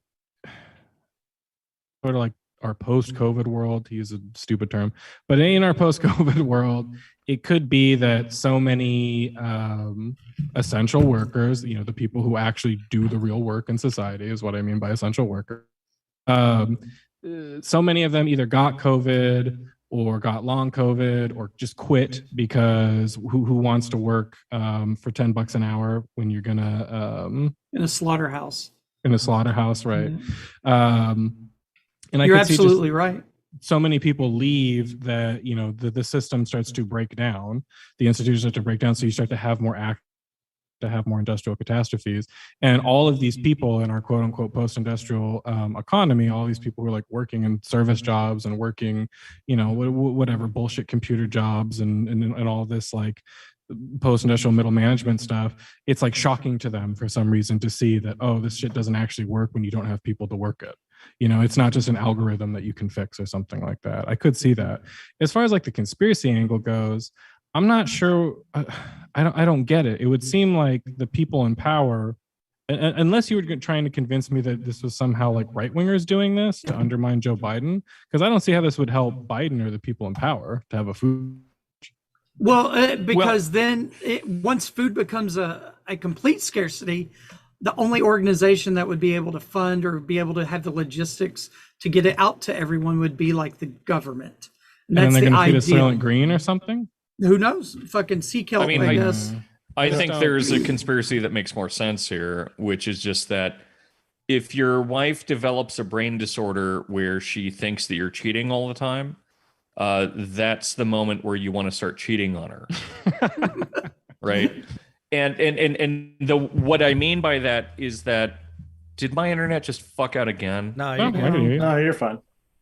Oh, maybe it did. Oh. So a few of the other things that are going along with these fires. Did it? Well, you're sort of back now, maybe. I think it did. No, still. Oh, I'm fine. Now I can still hear you. I can still lost you guys for a second there. There we are. We lost him. Now he's back. No, unless it's fucked again. I fucking hate this shit. I'm gonna kill myself. I'm gonna kill everyone. I'm gonna kill my neighbors, and It'll I'm get gonna you kill myself. demonetized. I can't take it seriously when it's a cartoon fox saying it to me. The FBI. That's not Danko saying it. That's cartoon Fox Danko, who is a different person and Which is what I'm assuming he's going to say in court. Yeah. Your Honor, I was cartoon Fox Danko at that time. So some of the other things, like Max mentioned, one is at the production level of slaughtering. You cannot right now. The backup on like a beef is 18 months. So if you have a cow today that's ready to be slaughtered, most facilities can't get to it for a year and a half because during COVID there was that big pause, or there was a big, everyone left those facilities. They weren't allowed to or keep them running due to health regulations, and you can't get somebody to go back there and do back-breaking work for $13 an hour when they could go do something else. Yeah, so on the subject, another thing that Max brought up when he was talking, the idea that you had a bunch of people quit their jobs, and these were the people who were more or less kind of running the operation on the ground floor level, right? This recalls in my mind something that happened when the John Deere workers went on strike. And when the John Deere Yes. workers went on strike, they had a bunch of like managerial office workers try to run the operation for a bit, and they had a shit ton of accidents because these managers weren't used to running like the day-to-day actual operations of the machines and the plant. They weren't or whatever. forklift certified. They weren't forklift certified, which, you know, I am, but you know, some people aren't. That's actually a myth, by the way. Big conspiracy time. Forklift certification is a subject to like every 2 years you have to retest, and you have to retest on the specific machine that you're working with. So there's no universal forklift certification. That's a lie. Got to blow the lid off of that one. No. But anyways, you know, like some of these fires are probably just people who don't know what they're doing, like either new hires who don't have any like you know, like established leadership like on the ground floor that know the ins and outs of how to do the job correctly, fucking some things people up because they just haven't been trained properly. Yeah, and there's also unmaintained facilities due to the loss of work. I mean, yeah, I work in maintenance, and right now Yeah. trying to get any kind of contractor for fire services or just any kind of like specialized field, it's a fucking nightmare. So the last part that's going along with the conspiracy, well, it's not essentially a conspiracy, it is happening, is the price of fertilizers have in some cases tripled in the last year. This is exactly what I was saying, but yeah, go on. No, yeah, the number one exporter of potash was the Ukraine. And that's, now they can't get it out. You have a link for this, correct, John? If you could find that. So there's been an increase. Yeah, Is that what we're looking click for? that one. Okay. Fertilizer. Yes. While you're trying to find this, I would just say, so I don't know when I cut off, so sorry, this is bad radio, but I would say that if you're already having things like shortages of chicken or whatever, like you were having throughout when the quarantine and COVID was real, which is, you know, it's real, but is it real? If we already have all these crises occurring, and we already have all these logistics failures, and we already have expectations of different types of commodities increasing extremely in cost, then that's the time when you want to start having things like fires at your factories, especially if they're like either superficial or you can play them off as being bigger than they are, because that's when you can charge more. Right. Well, the thing is, if too, you're already struggling to sell it, then that's the wrong time to have an accident. It's the all concept of these operations. Sorry, go. Well, I was gonna say it's the concept of disaster capitalism, right? Where the hurricane obviously has an effect on the local economy of production or whatever, but it also means that you can sell packages of water for $100. Right. Yeah. So, you make up for it in that way. And that way, all your workers aren't working, so you don't have to pay them, and you get to sell your water for $100 a pop. Which is what I kind of my final point on this, which is that I'm starting a company that that sells bottled water at music festivals, right? But the one thing that's different about what we do is that we pay one person some ludicrous amount of money. We haven't decided on the price yet, but I know it's going to be insane, to simply wander through the festival, accidentally tripping and eating shit with a big old bucket of water. So Smart. everyone can see how much water has been wasted and why every 2 to 3 minutes we increase the price of water by 25 cents. There you go. Yeah. So all these operations too, from the bottom up throughout the chain, they're all federally insured. So if a farmer now has cattle that they have, Never mind. I'm doing the same thing with a bank now. Go on, Brad. so if they, in some cases, farmers are calling their livestock because it is so much more expensive to feed them for the next 18 months than it would be to keep them around for the slaughter. So they this, can get this recalls another thing that, very early on in the Benzo Rehab Dungeon podcast experience, there was this thing that happened in COVID when nobody was driving anywhere because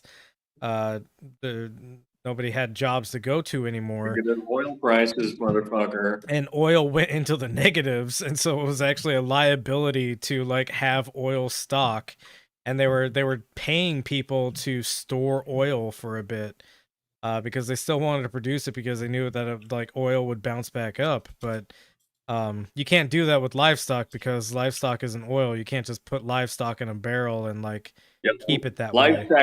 Livestock is alive. As Right. some might notice. Did anyone mention the train crash? Am I tripping? I don't believe so.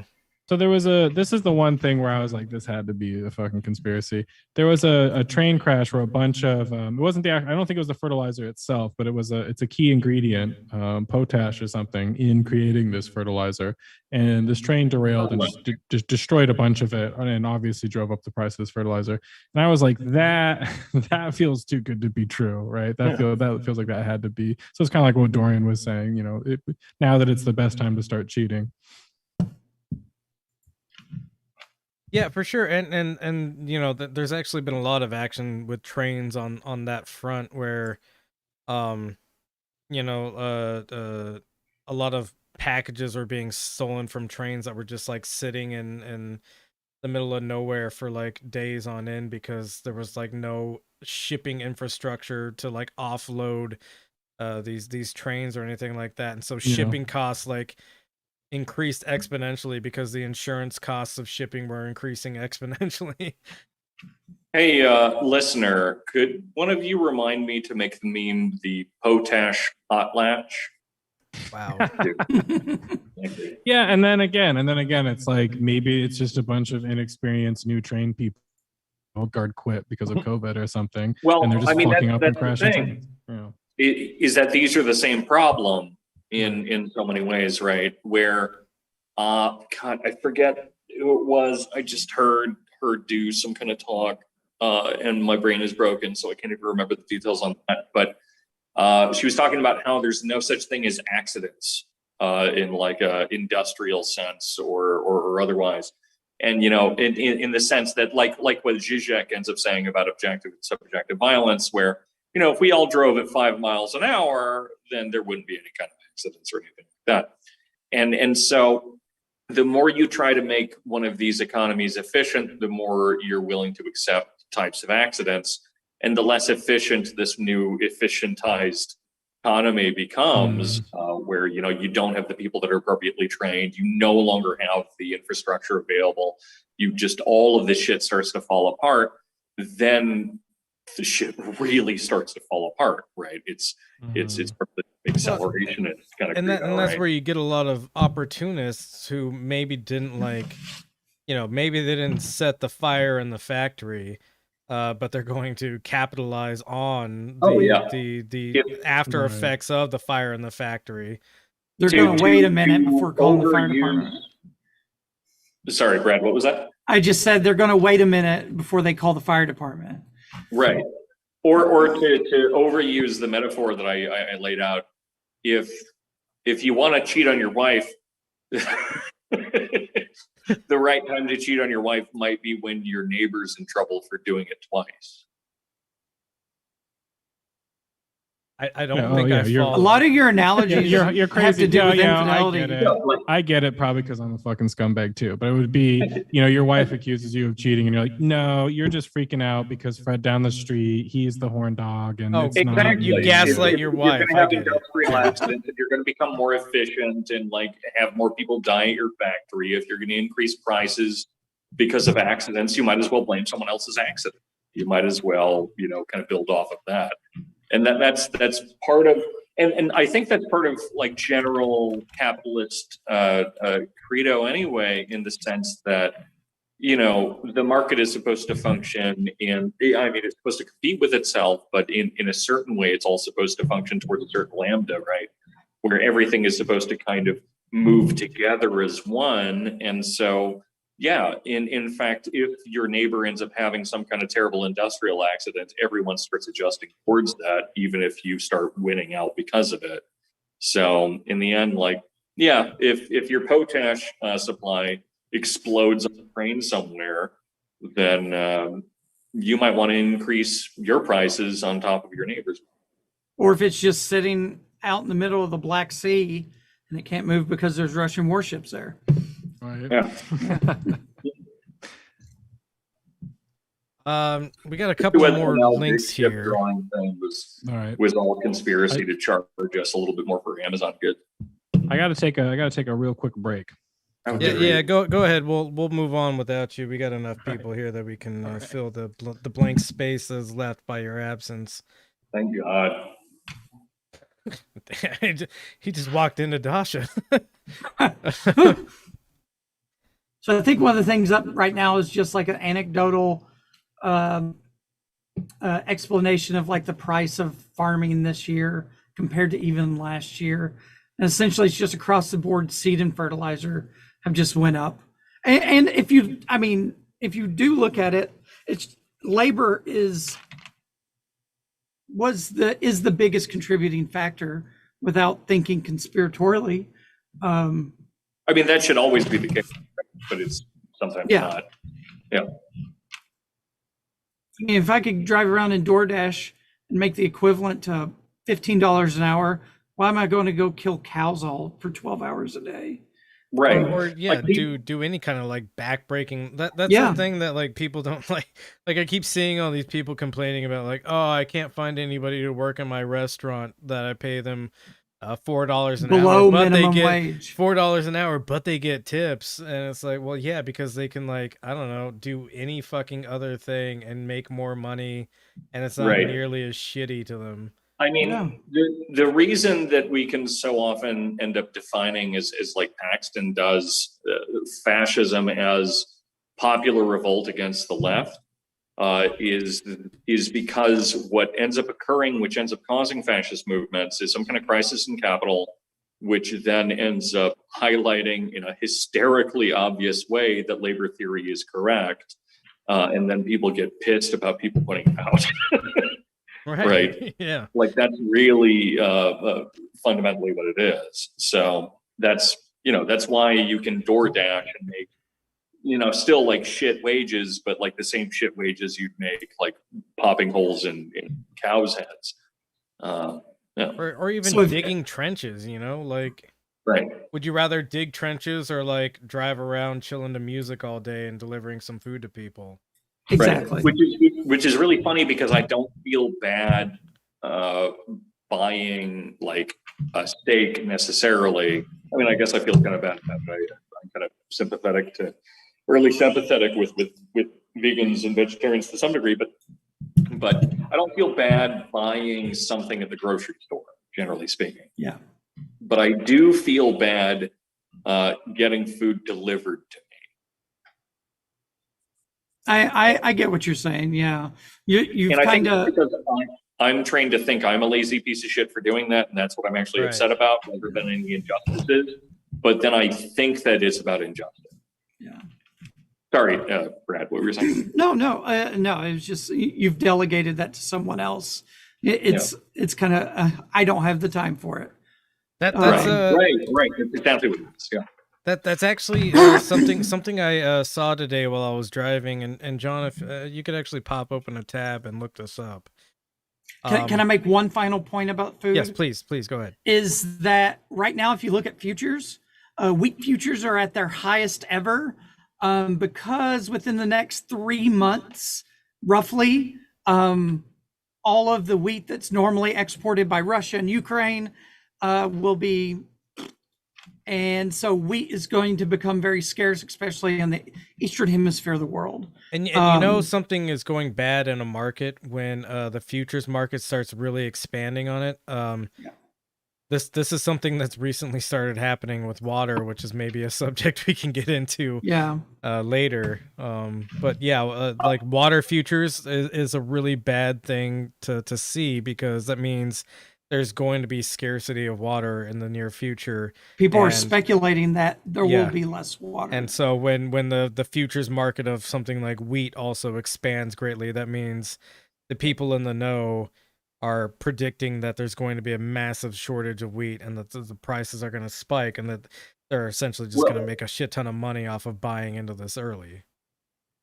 Yeah, I mean, when futures on your wife start increasing, you know that it's time to cheat on her. Because Dorian, is there something you need to say about your wife? Yeah. Just get it out, man. It's safe. So John, if you could look up LNDRY.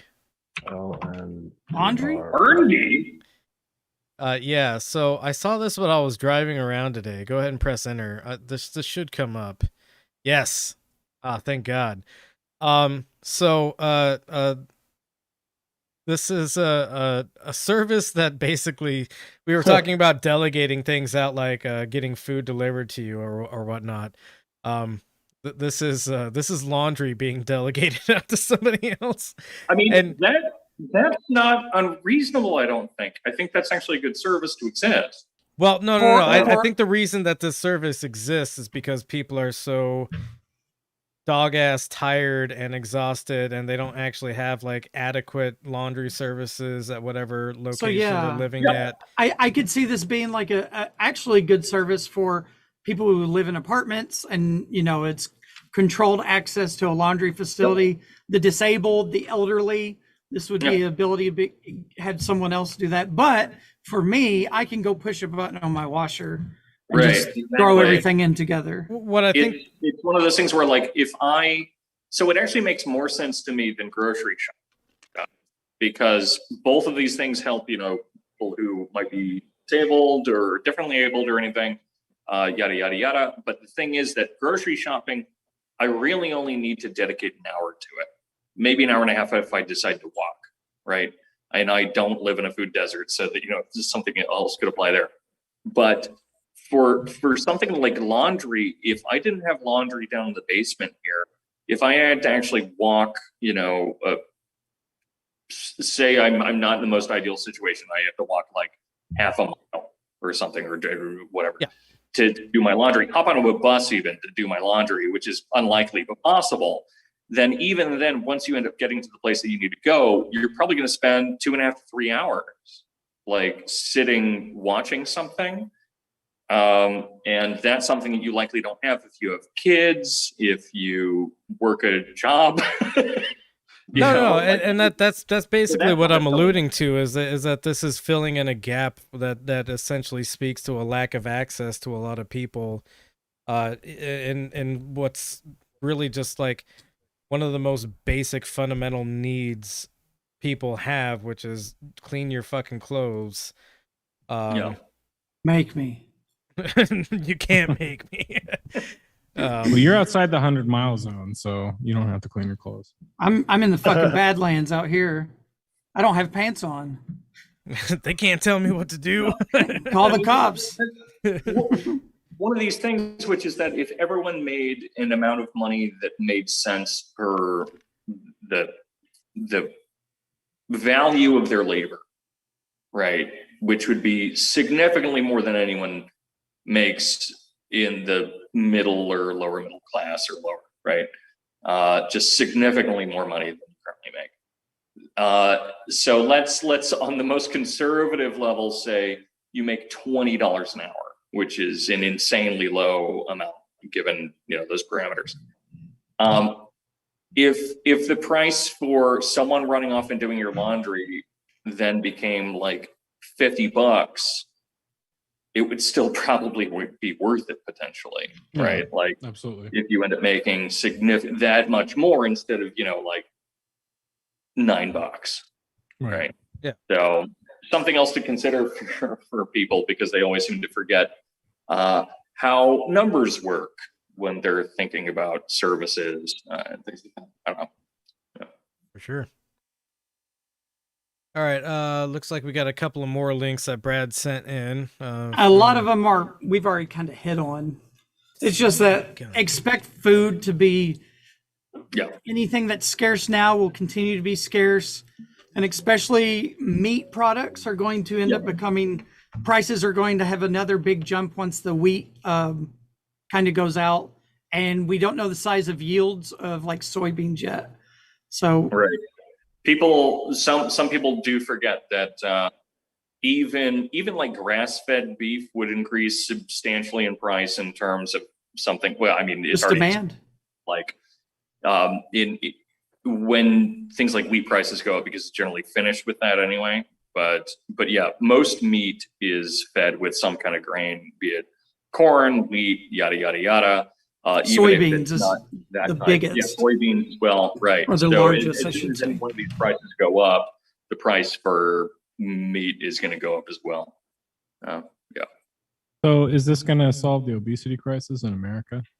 It's gonna less people are gonna have male breasts because we won't be eating as much soy through our beef. You know what it may cause though is that it will cause a famine of nutrition rather than a caloric famine, because people will transfer to things like corn. No, if you look at the typical American diet, it's fucking all corn, and they'll just start eating more corn burgers on their cornbread. No, I think that's a really, really good point. There was an article that came out in 2009 or something, talking about how the most cost-effective food that you could buy on Earth was like a quarter pound or something like that. Yeah. And I think it was a McDouble. Probably. I know what you're talking about. Yeah. Right. Yeah. And the reason for that is largely just because of its caloric value. And the fact is that like none of our current problems, and actually this is a really great metaphor for our media diets and just generally our experience of the world in general, which is that you're very rarely threatened by the issue of starving to death in your room, entirely unable to eat. But you absolutely are in danger of eating yourself into an obese death via poverty. Yeah. Like, that's the funny thing. I remember when I was back in college, just thinking about like the amount of ramen that you end up eating, right? When you have absolutely no money to spend, it's just ramen and eggs. And so you're just ingesting a bunch of cholesterol and, these sugars and sodium. And so, you become a fat piece of shit, even though you're eating less calories otherwise. When I was my poorest, I was living off of refried beans. I do remember that. Mm, Delicious though. yeah. Yeah. So my last thing would be, hey, the most like there's an idea of what would be the cheapest and most well balanced food stuff that someone could live on and receive nutrition. Corn, rice, black beans, and an egg. That if you could mix that together, there you go. That's considered the most nutritious, cost-effective food mixture.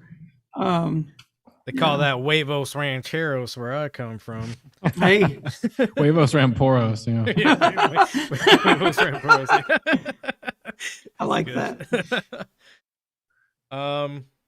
Well, ironically enough, this may turn out to be one of our shortest episodes in a long time. If Oh, what we else you don't want? have, we don't have a whole lot more to say on. I just went and got more booze, so I feel like. Well, we do a post show hangout after. Why don't we just close. include the post show hangout as part of the show? No, this time? no, God, Because that's no, we I'm don't wanna taking do that. clothes off then. We don't want to do that at all. I got nothing but shorts on, so. Oh, the Virginity Rock shirt comes. Virginity Rock. This is a second surprise after the Joker face paint. That's amazing. Wow. This is just unintentional. Yeah, you just wear that all the time. I know you do. I think Dorian just sent me a text message because he dropped out. No, somebody else. I have to admit him. Weird. First Looks time I like had he to got do that since admitted yeah. Got to admit Dorian exists. to the pray the gay away doctor. So, Dorian, it looks like we might be closing things down here. All right. Good night. Fuck you. I don't care. It's Come on, bullshit. there's more stuff to talk about. There's Yeah. plenty of conspiracy theories. Let's talk about like real conspiracy theories. I got- That's what I'm okay. saying. Actually, If we want there was- to, Here's what I would say. Here's something I would say about conspiracy theories. Generally, the ones that are true, you know they're true because the people who talk about them immediately die. Like the Panama Papers. That's a great that's example. actually exactly what came to mind. The guy, I think there are the two guy who kinds. talks about it, he blows the whistle, he gets blown the fuck up, and you never hear about it again. That's how you know that's a 100% real conspiracy that somebody discovered. Water powered cars. I mean, that one actually, there are that two one's types been on of the, conspiracy in my mind. Mhm. Right.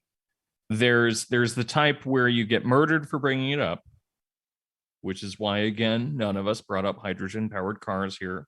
Well, Shut up. now those Brad's aren't real. gonna die. Those aren't real. That was a joke. Minecraft cars. Whatever. Bring it. And then there are the types that are identifying something that is so asinine that no one could give less of a fuck for you bringing it up. Like we invaded Iraq for a circular payment scheme. It was essentially Herbalife. But for a company called Halliburton. Like Oh, I think you're going to talk about the bullshit. Stargate. No, I no one liked believes that you. one. I've heard that one. Yeah, the Stargate at Babylon. Yeah. No. That. What was that? There's one about. we got some hand rubbing. There was one about. During the Gentlemen, initial- real quick, please discuss among yourselves. I need to take a little boys break. But God damn it! This happens every time. Yeah, you gotta have her Max go already hold it for fucking you. left That's fine. doing it. So Yeah, you know, I had Yeah. to take I'll be right Yeah. back. Go I've on, done boys. so I many held it as long as I podcasts. could, Bullshit. man. I held it as long as I could. There's some weird like story that came out like during the first days of the invasion into Afghanistan that special forces came up on this fucking giant that lived in a cave, a redheaded giant. And he fucking speared one of them with a Nephilim, big right? log. Nephilim, yeah. That Hell and that yeah. was So I believe that. Yeah, sure. They took the Nephilim and that's how you got the COVID vaccine. They have found redheaded mummies in China as well. They weren't giants, but they have found redheaded mummies. I really enjoy the idea that I'm descended from some weird Nephilim from Central Asia. I'm really into that idea. Does that? I mean, it obviously doesn't necessarily mean that, but can't that just mean something equally awesome, which is that, weird Viking folks made it to fucking China way earlier than we expected, which is a fucking awesome theory as it is. So if you look at Afghanistan, there's certain populations that they're white.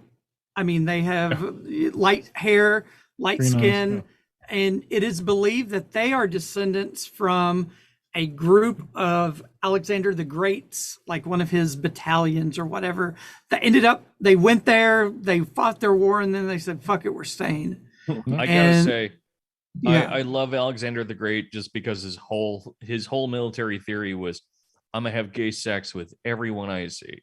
I'm gonna fuck everyone in the butt, and they're all gonna fuck me. Yeah, right? That's one way to win. Yeah. Kill them with kindness and STDs. And dick. I think Dorian locked up again. Yeah. It's really, and it's scary because it looks like he's just staring at. Yeah, right. Just kind of like smirking, fucking. You're just waiting for him to cut you down. Thinking about conquering everybody's beehole and PP. I gotta take a picture of this perfect, like, scary Dorian. Yeah, it's Alexander the Great Dorian. John, what's your favorite conspiracy? Man, honestly, I used to really get off on people who thought that the world was flat. It's pretty dumb, but it was more just like like I'm not that dumb, so it made me feel really good about myself because I understand that the world is round. I don't feel shit about that anymore. Yeah. I just, they might as well be right in my mind. I don't give a fuck. What does it change? Wait, what? Flat Earth? But I did want to ask, actually I wanted to do this at the beginning, but we started shit posting about a movie instead because I'm garbage. And also Mike is garbage. Mike is mostly fair garbage. enough, yeah. It's not my fault at all. Nothing's ever my fault.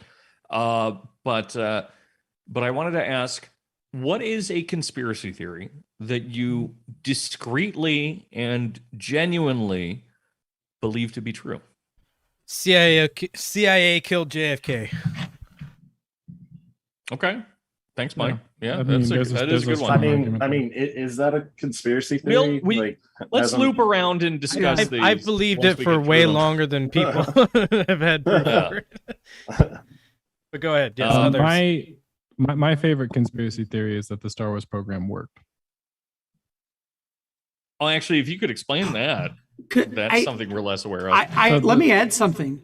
In the 80s, we had lasers powerful enough to shoot down missiles from thousands of miles away because I worked on a program called Airborne Laser, where we took the coil laser that was designed then, put it in an aircraft once we had targeting systems that were precise enough, and we were shooting down mock ICBMs.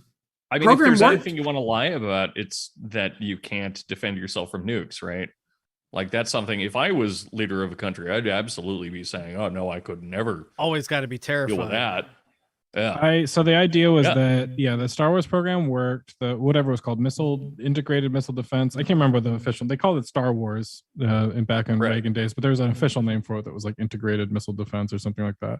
But basically, we were gonna pull a little laser in space and shoot down the Soviet nukes, and that was gonna end the Cold War because now they couldn't do shit to us, and if we wanted to, we could wipe them off the map.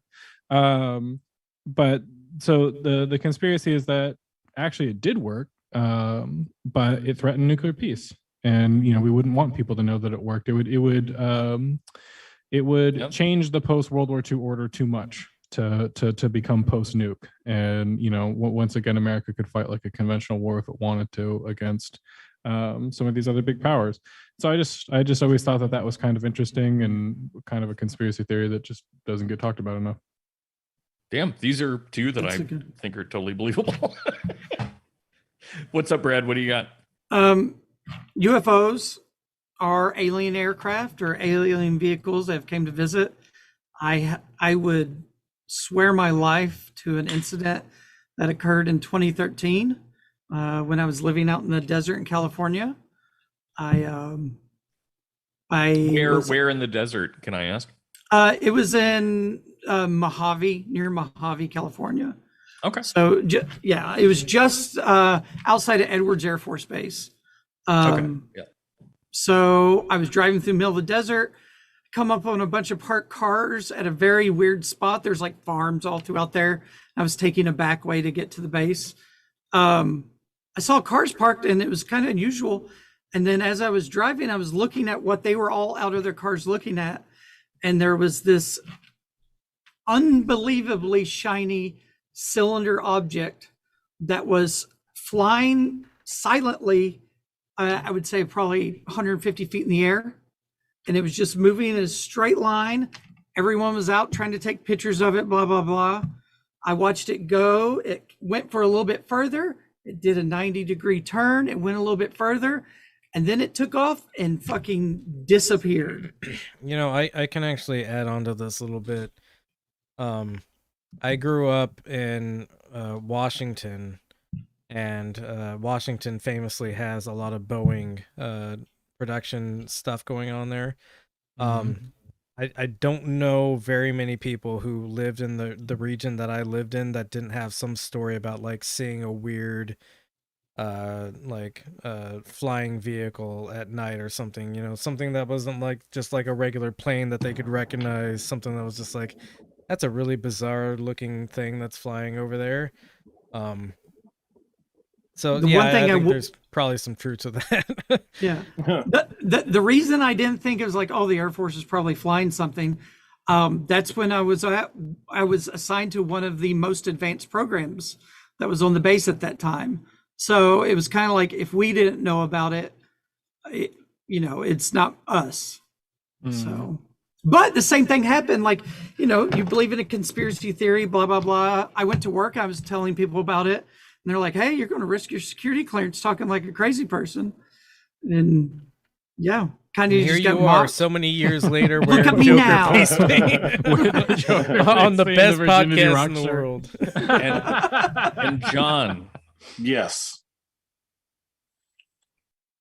what's your Yes. conspiracy theory, bro? My conspiracy theory? The one that I believe. Yeah, A scientist named Jakob. No, I'm just- Yakub, thank you. I'll be right back. Honestly, I'm pretty boring. I was a pretty skeptical kid and young man. I think honestly, the biggest lie that I believed was that I don't know, our government fucking had our best interests at heart. I think I believed for a little while.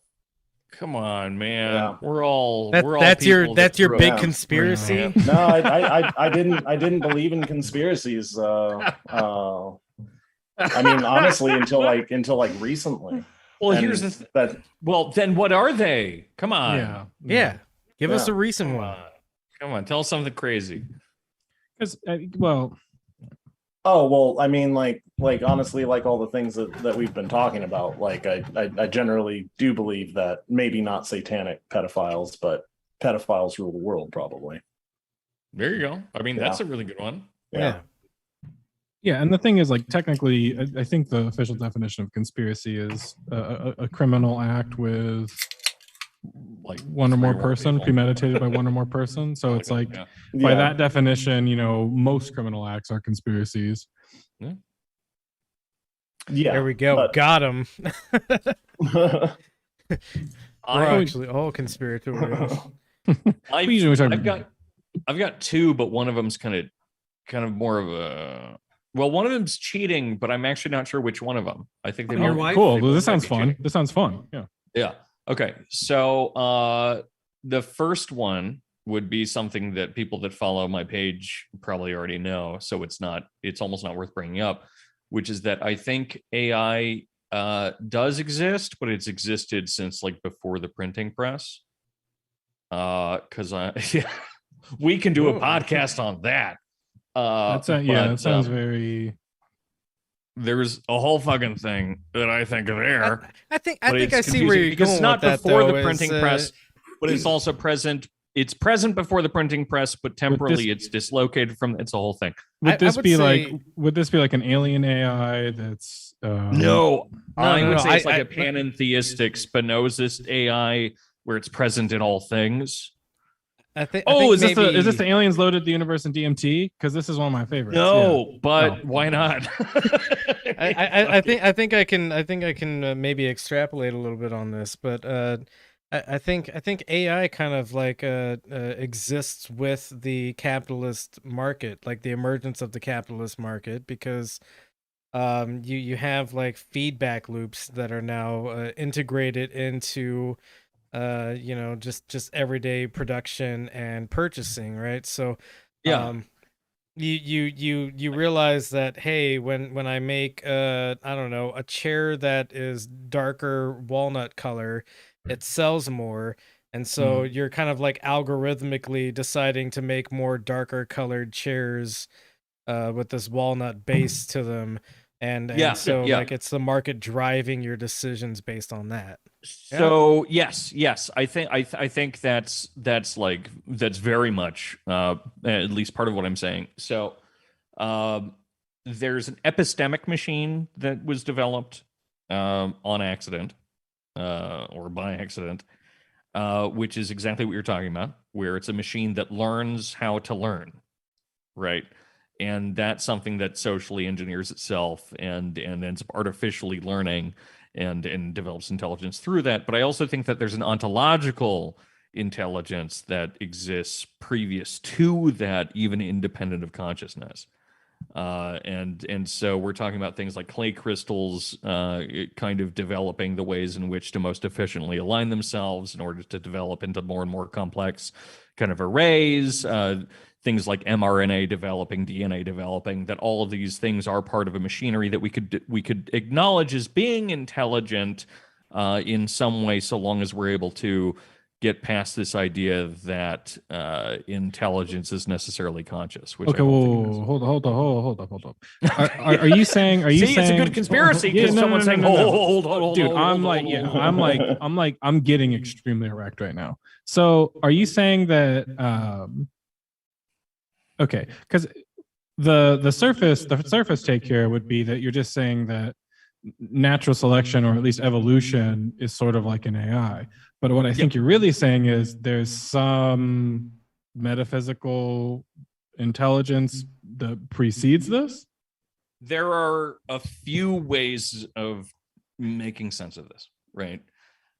There's the Spinozist way of making sense of it, which is simply that all of these things are innate within something larger. There's the retrocausal kind of statement like Nick Land would end up making, which is that all of this stuff is occurring as it arrives from the future, right? So everything is occurring because it's already occurred. And then there would be something kind of in between. I'm kind of sitting there in between, right? Where I think that you could probably, I mean, again, like if you ask me about my my stance on God, I would say that I'm what's called an agnostic, which is an obnoxious term, but I think useful in this sense, which is simply that it's a nonsense terminology for an argument that we can't actually have, right? Like the term God is kind of too difficult to parse or capture and to make sense of, right? Versus agnostic, which is like I accept the question, I just don't know the answer.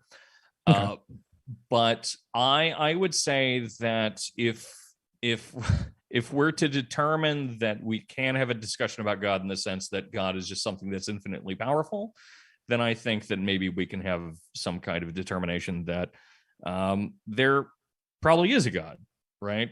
In the sense that there's some kind of wider panentheistic expanse of things cooperating together, which end up having some kind of effect.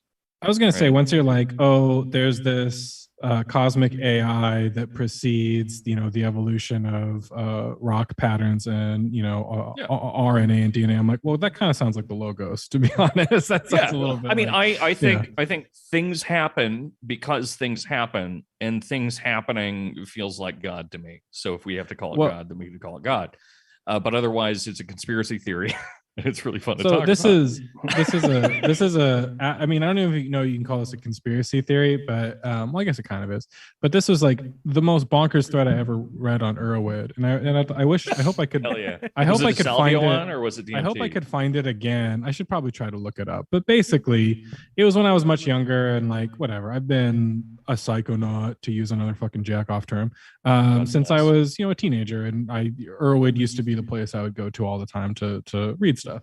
And when I was very young, I found a thread that was basically like DMT is an alien universe that was just loaded into ours, Matrix style. Right.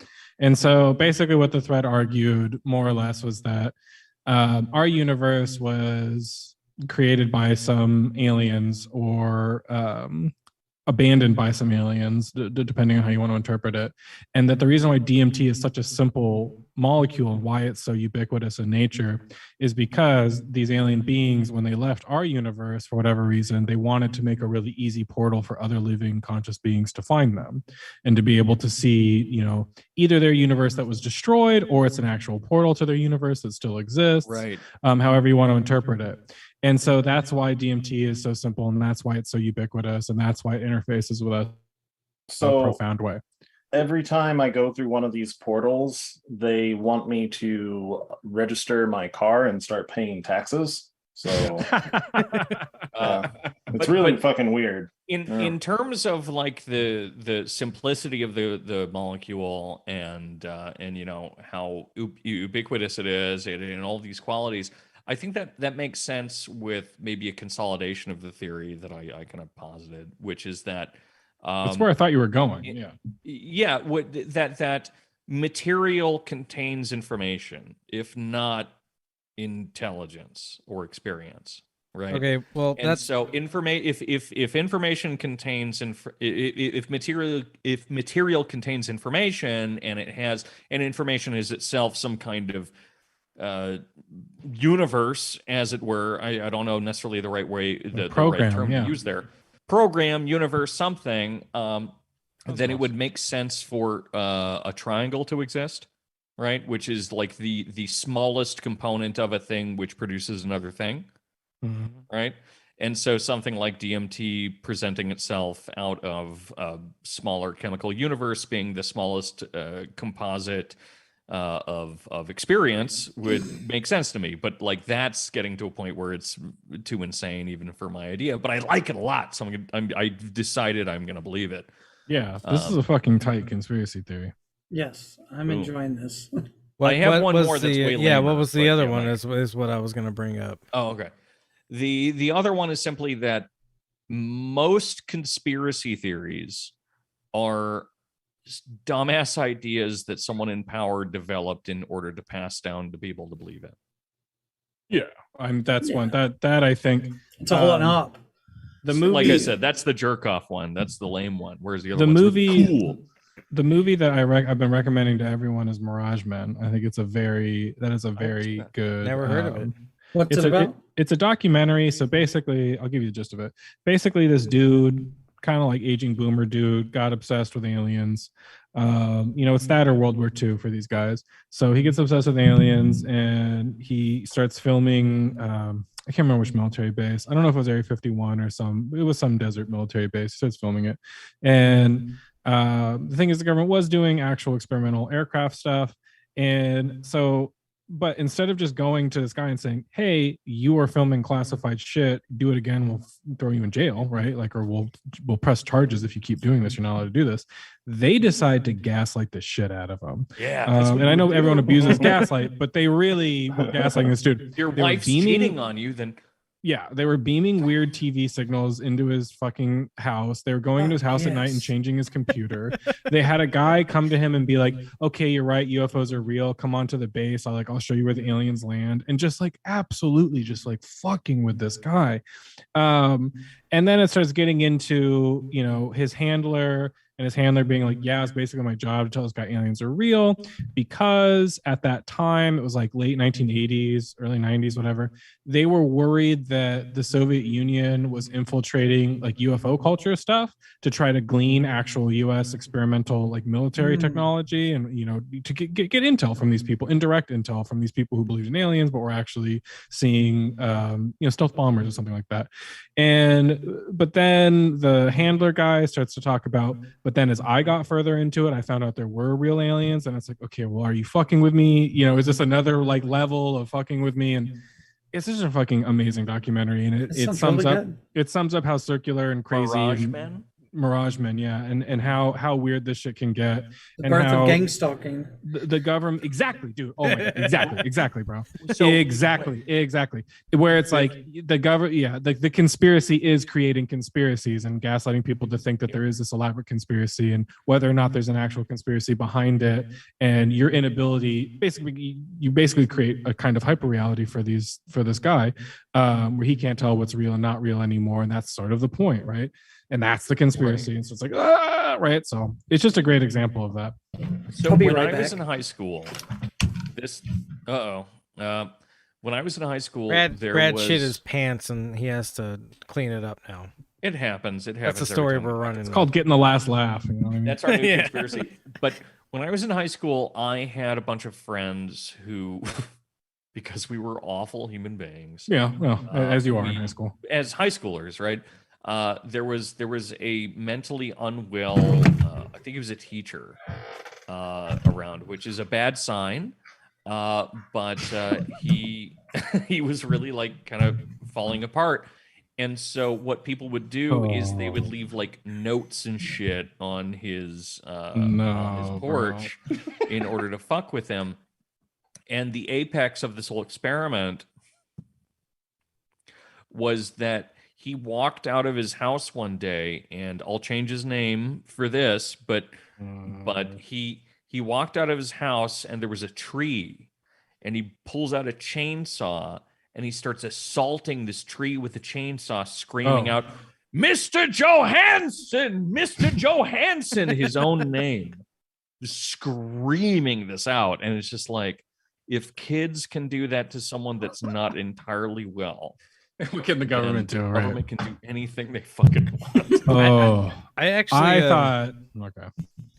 I thought it was going to be that he he committed suicide or like sawed off his genitals or something. So it actually wasn't quite as bad as I thought. This is a real story, so it's boring. Yeah, right. I forgot my favorite conspiracy theory actually. I said the CIA killed JFK. We all know that, I think, at this point. His favorite conspiracy is his dick is average size. 3 inches is what most guys are, right? My favorite conspiracy of all time is that Bigfoot is actually blurry. Okay. I mean, that's kind of what I was getting off of Brad's, frankly, is that it's like, it's unbelievably shiny. That's the thing that stood out to me. Is when you said that, I was like, oh, what if just like these ships just bend light in a funny way? Well, so that's actually like kind of what my Bigfoot theory is that Bigfoot's fur has this iridescent sheen to it. And cameras it's got that midnight paint that you get in that like looks like a blue at some point, but his refracts light in such a way that you can't actually take a picture of him. Hell yeah. And so that makes perfect sense. It could be an evolutionary trait of something. Well, Philip K. Dick was talking about or developed trait. Yeah, Philip K. Dick would talk about zebra a lot, where he would say like, the zebra evolved specifically to not be seen by lions, right? And he was saying, well, how do you know there aren't all kinds of things that evolved? Yes. What if there could be some kind of being that evolved specifically to not be seen by humans, and that's why we don't see it, right? And so that's kind of that relates very closely to what Michael's saying about what a Bigfoot could be. It could be some kind of weird, right. A cloaking being or something. That's actually my favorite thing about Lovecraft, is that he arrives at the same conclusion but from a different direction, right? Which is The Color Out of Space. I did my graduate work on it, so like everyone gets to hear way too much. I read it. Oh, you did. That's sweet. Yeah, I read that shit. But the idea that I love there is that there's something which is, it's implied. He doesn't say it, but the thing that I get off of it, especially with the rest of his work, is that there's something which exists which has never had a reason to be seen or interact with a world like ours, and thereby it interacts in a way that's catastrophic.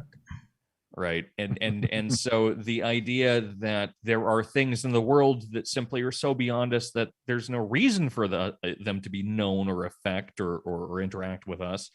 I think that's totally conceivable. Well, that's they actually made a movie about this, which was Coming to America. Coming to America.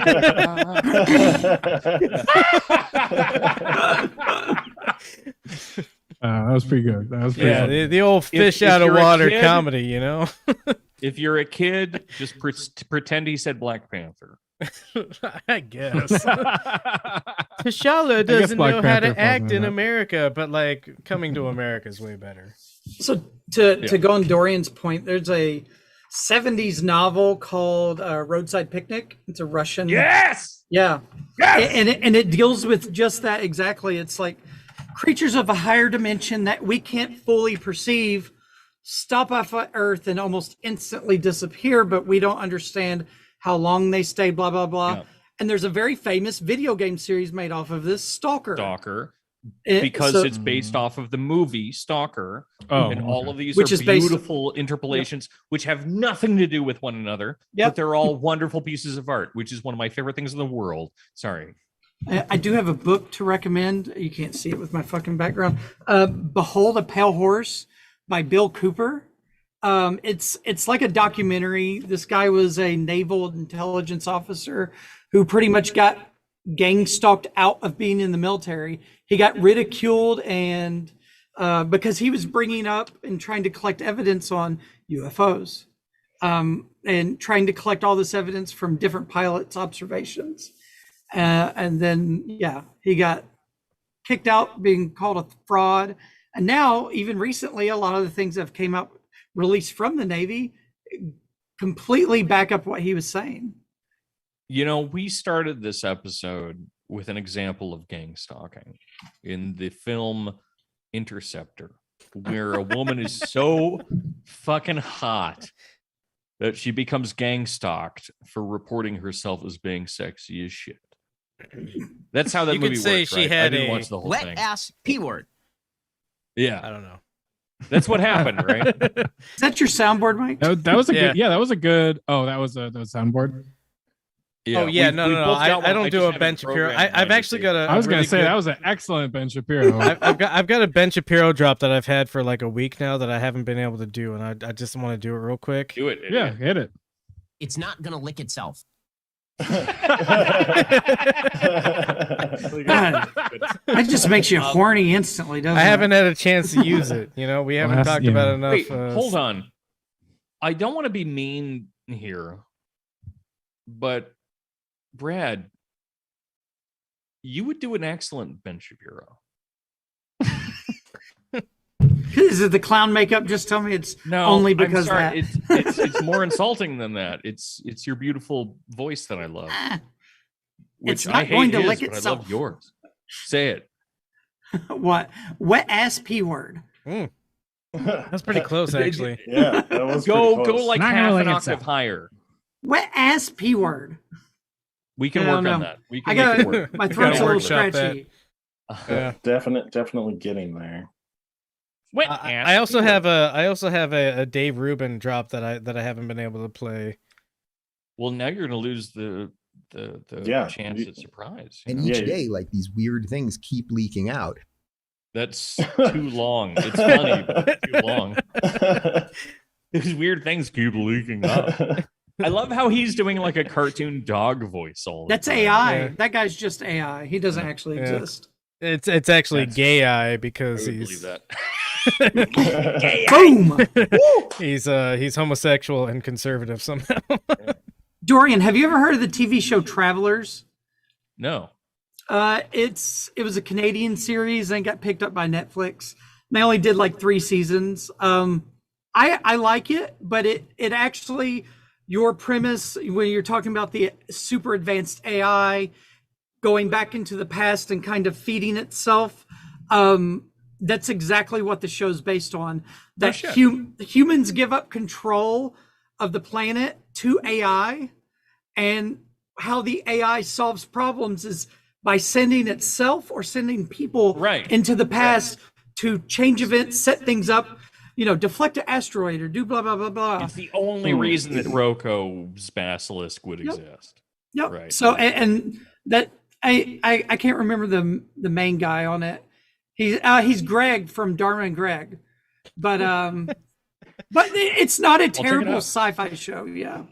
Okay. I still need to watch Dark too. Like I feel like I need to watch that because it's about time travel and time loops and stuff, and it's like half in German as far as I know, or it's all in German. I don't fucking know, but yeah. I gotta watch these shows, but I'm so lazy. I won't watch a show, but I'll watch Interceptor because because I trust him not to hurt me. By the way, horn dog. If you're into BDSM, you need to understand that aftercare is an important part of the experience. I don't do that with you at all. Because something hurts, and just because something hurts doesn't mean it hurts good. So true. Important things to consider. You need Everyone to be a knows generous this lover, intuitively, but holy shit, Michael. Could we revisit the record on me recommending you watch Interceptor? Did I at any point say Interceptor is a great movie that you would enjoy? Or did I just say you have to watch it? Well, this is our own conspiracy now. Mike, yeah. This is Did I gaslight you into watching a horrible calling movie? up your wife. This is like calling up your wife and saying, "Hey, this is going to hurt you." And because she's your wife, she thinks either he's going to divorce me or this is some kind of weird kinky thing, right? And because it's neither of them, you just end up ruining her life because you made her watch the movie Interceptor. It wasn't kinky at all, and now she needs to leave you, but you didn't start the conversation. I didn't ever tell you it was going to hurt you either. I just said you had to watch it. This is worse. This is less information. You understand how that's worse. Yeah. No. I want to make sure that people understand exactly how this relationship worked. Because I've recommended you a bunch of good movies lately, I think.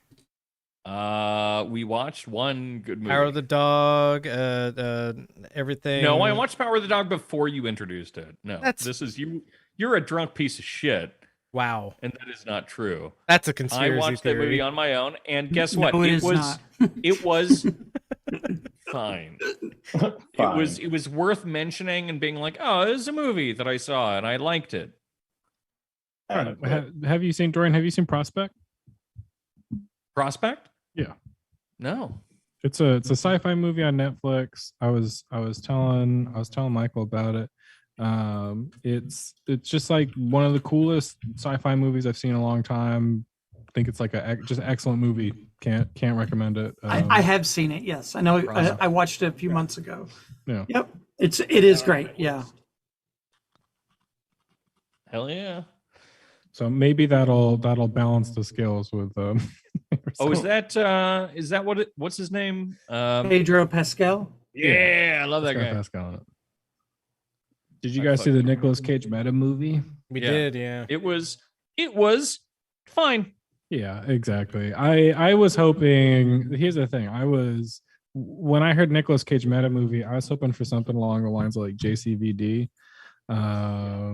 Where it was going to get really wild, and it's actually a surprisingly wholesome film.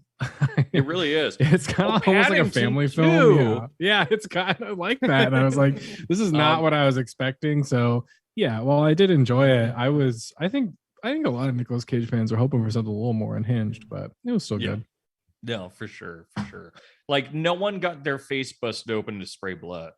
Right. There's nothing like that. There's nothing like we go into like Nicolas Cage's actual life. I was expecting it to go like, he not only is playing himself, but I was expecting it to go another level where he like walks out of the actual movie he's in and is like, what the Like- fuck is this? Yeah. What about this though? Imagining that they're both part of the same film, but doing a Mhm. double feature of Mhm. that film that I've already forgotten the name of, and adaptation. The unbearable weight of massive talent and adaptation. Right, because okay, I have a question about that. Oh, geez. No, it's a simple question. Is that Is a it? reference to the Milan Kundera novel, Unbearable Unbearable Lightness of Being? of being. I mean, I thought It has maybe to be, right? it has to be, but yeah, I thought the title was fucking hilarious. But Yeah, no, I it mean, is funny. kind of yeah. thought the same thing. Is that a reference to the novel? I had no idea. Once again, depends on how much credit you want to give these people. That's fair. That's fair. Yeah, that would be funny if somehow it ties into adaptation. Last thing I'll say about movies for Yes. the night is Mike and I tried to watch it, and my surprise, my internet kept fucking out. But we finally watched what's it called? Everything, Everywhere, All the Time, All at Once. For No, a third everything, time. everywhere, all at once. I keep that saying good? all the time, all at once, and it's just all at once. It's Yeah, actually I didn't- it's actually a I have remarkably no idea good what you movie. said. I It thought was really good. It's an A24 flick.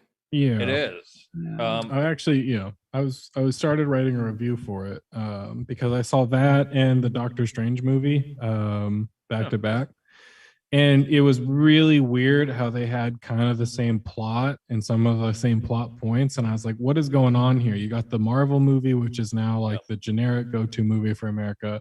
You know, A24, which is sort of like the official art house movie or whatever you want to call it, and it would like both of them had like a time traveling lesbian subplot, and both of them had like a body snatcher subplot, and both of them were about like trauma and time travel. And I was just like, this is really, what weird cultural moment are we in where the big comic book movie and the like little art house movie are kind of like mirroring each other. It was really weird. Deep throat that microphone. Well, so I haven't seen the new Doctor Strange, but I can guess what it's about based on what I've heard from you Yeah.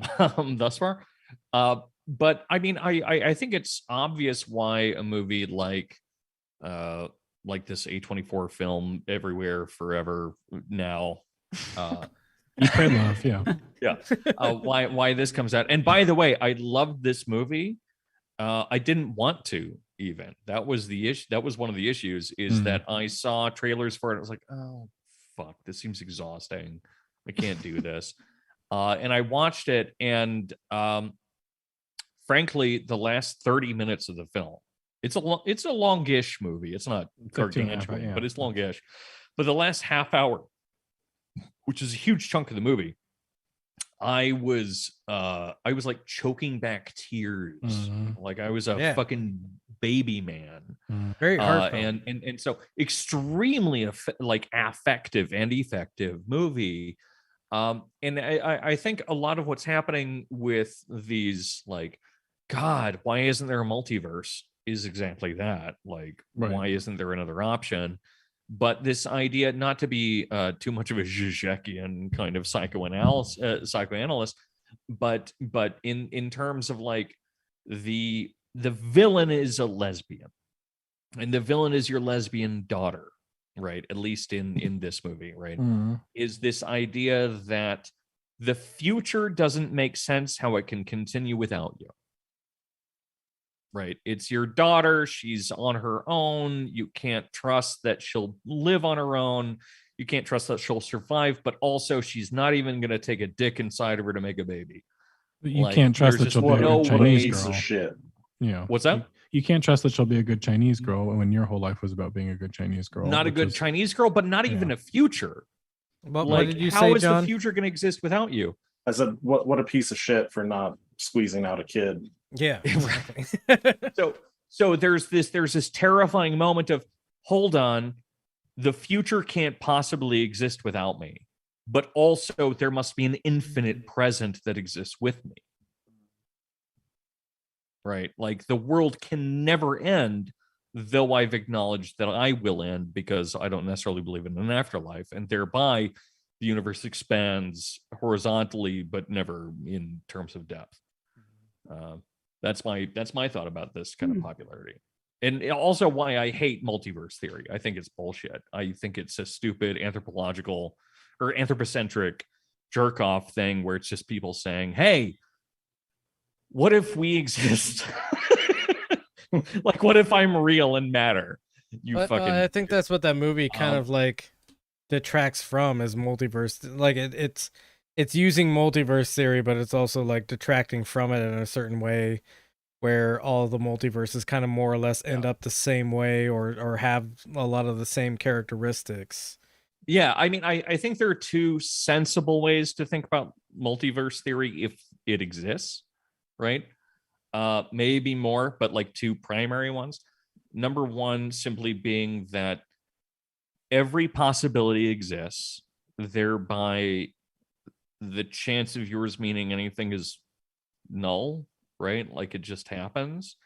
Or every option exists, in which case your existence is null and it just happens. Damn. Horseshoe theory of multiverse unlocked. Well, Right. I like the Philip K. Dick theory of the multiverse, which is that we live in the most real universe, but we're surrounded by all of these semi-real universes or not fully actualized universes, and every now and then one of these semi or pseudo universes can crash into ours. We are in the best of all possible worlds. Let us cultivate our gardens. We're in the realist, but instead of the Leibniz thing, the realist. The best one. We're in the most real, and then we're surrounded by all of these semi-real ones that can intersect with us from time to time. For sure. Like all our right. universe is Wu-Tang Clan, and their universe is Soldier. We were just all this SoundCloud fucking shit, just surrounding. We ain't nothing to Mumbling fuck around with, us. if you know what I mean. Anyway, I believe in the Matrix. But they 4 continue to theory. fuck with us. So. Everybody's a bot. there's no way to stop us when Matrix 4 theories. Well. Once again, we get to talk about Matrix 4. Well. Finally, we think- get to talk again about Gremlins 2. I don't think we have time for either of those things. What? I mean, we're at the 2.5 hour mark. Max, Oh wow! I'll come back. Whoa, Dang. we really made good time. Time Yeah. flies. So this is going to be a short episode. I'm Hanging glad out we with can cute film. guys. Yeah, Yeah. time flies hanging out with cute guys. That virginity rocks. isn't going to rock for much longer, if you know what I mean. We Everybody's we gonna should do end this up with- again. We should that's definitely do this again. Yeah. We should do another podcast. Yes. I never want to do one again. But In I the will. meantime, though, going round table, Max, would you like to pitch anything before you leave? How can people see your work and experience your stuff? If you didn't find me to be completely insufferable, or if you want to hate watch me or listen to me, whatever, I'm schizotopia.pod on Instagram. I'm at Brain Origami on Twitter. Also, Schizotopia, my podcast. You can find it wherever podcasts are found. And the new episode that's coming up, I think, is going to be an especially good one. So look out for it. Wonderful. And Brad. All my social medias at mr_Danzens.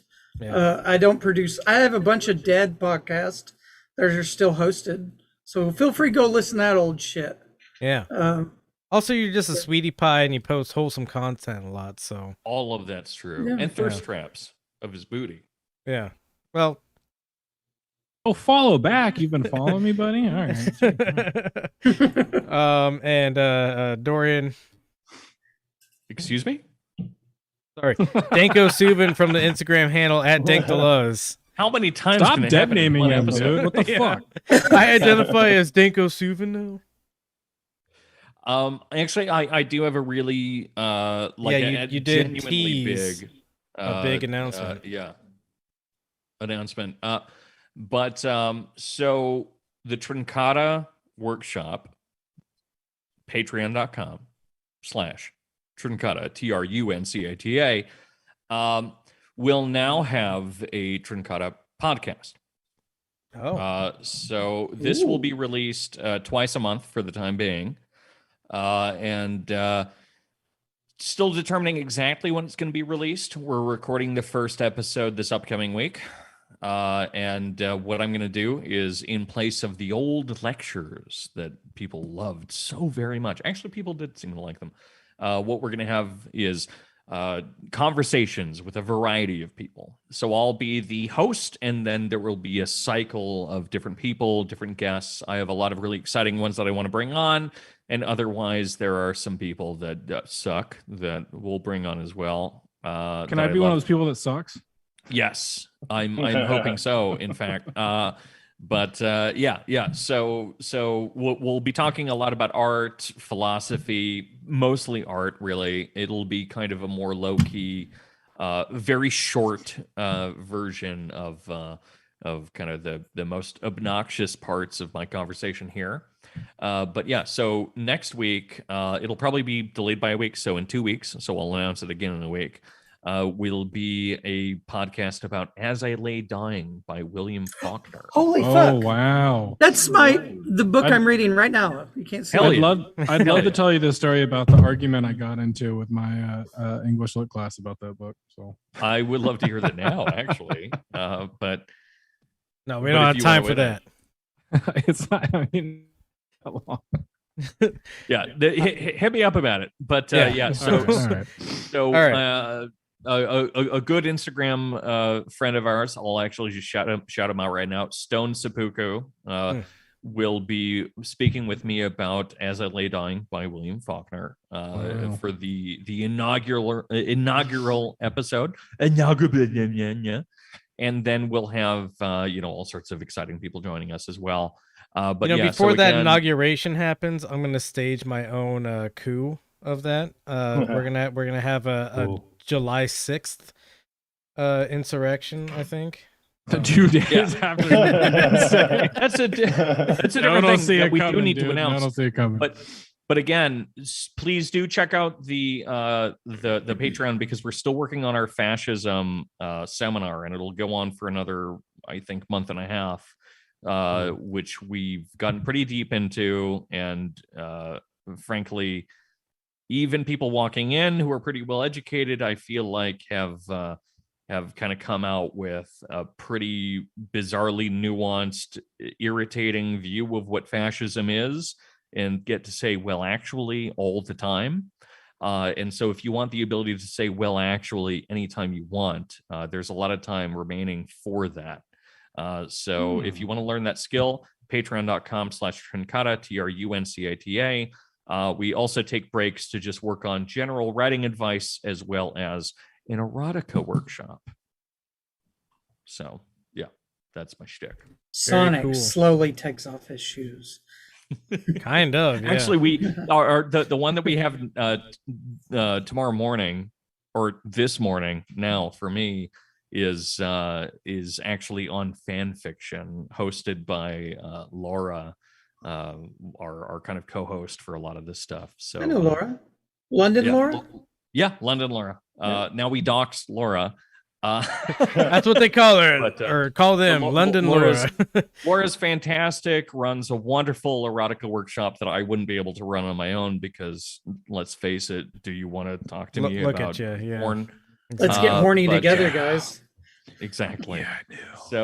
So yeah, that's exciting. That happens once a month. It's a good time. Anyway. Cool. Well, in closing, my regular pitches for the Benzo Rehab Dungeon. The Benzo Rehab Dungeon is and always will be a free broadcast. However, if you'd like to support this project, please go to patreon.com/Benzo Rehab Dungeon. You can give as much or as little as you'd like to. In addition to this being John's birthday, my birthday is Fuck Monday. him. Fuck him. Oh, what? Yeah. Well, also fuck him. Yeah. My birthday is this upcoming Monday, and I've decided that Saturday, tomorrow, I'll be hanging out on Discord. We'll play some Jackbox games together. If you don't know what Jackbox is, it's basically just party games for, I don't know, dork-ass losers who can't show up together. Nice. So we'll be playing some Jackbox games on the Discord. Other than that, as always, we love you. Please take your medicine. Please take mine too. Love you. And make sure to share some with your friends. Max, this is where you say Kiss your homies goodnight. Oh, Yeah. Max, ad lib something. Go. About drugs. Post gotta hole. be about Post drugs. hole. Oh. All right. Wonderful. Good night.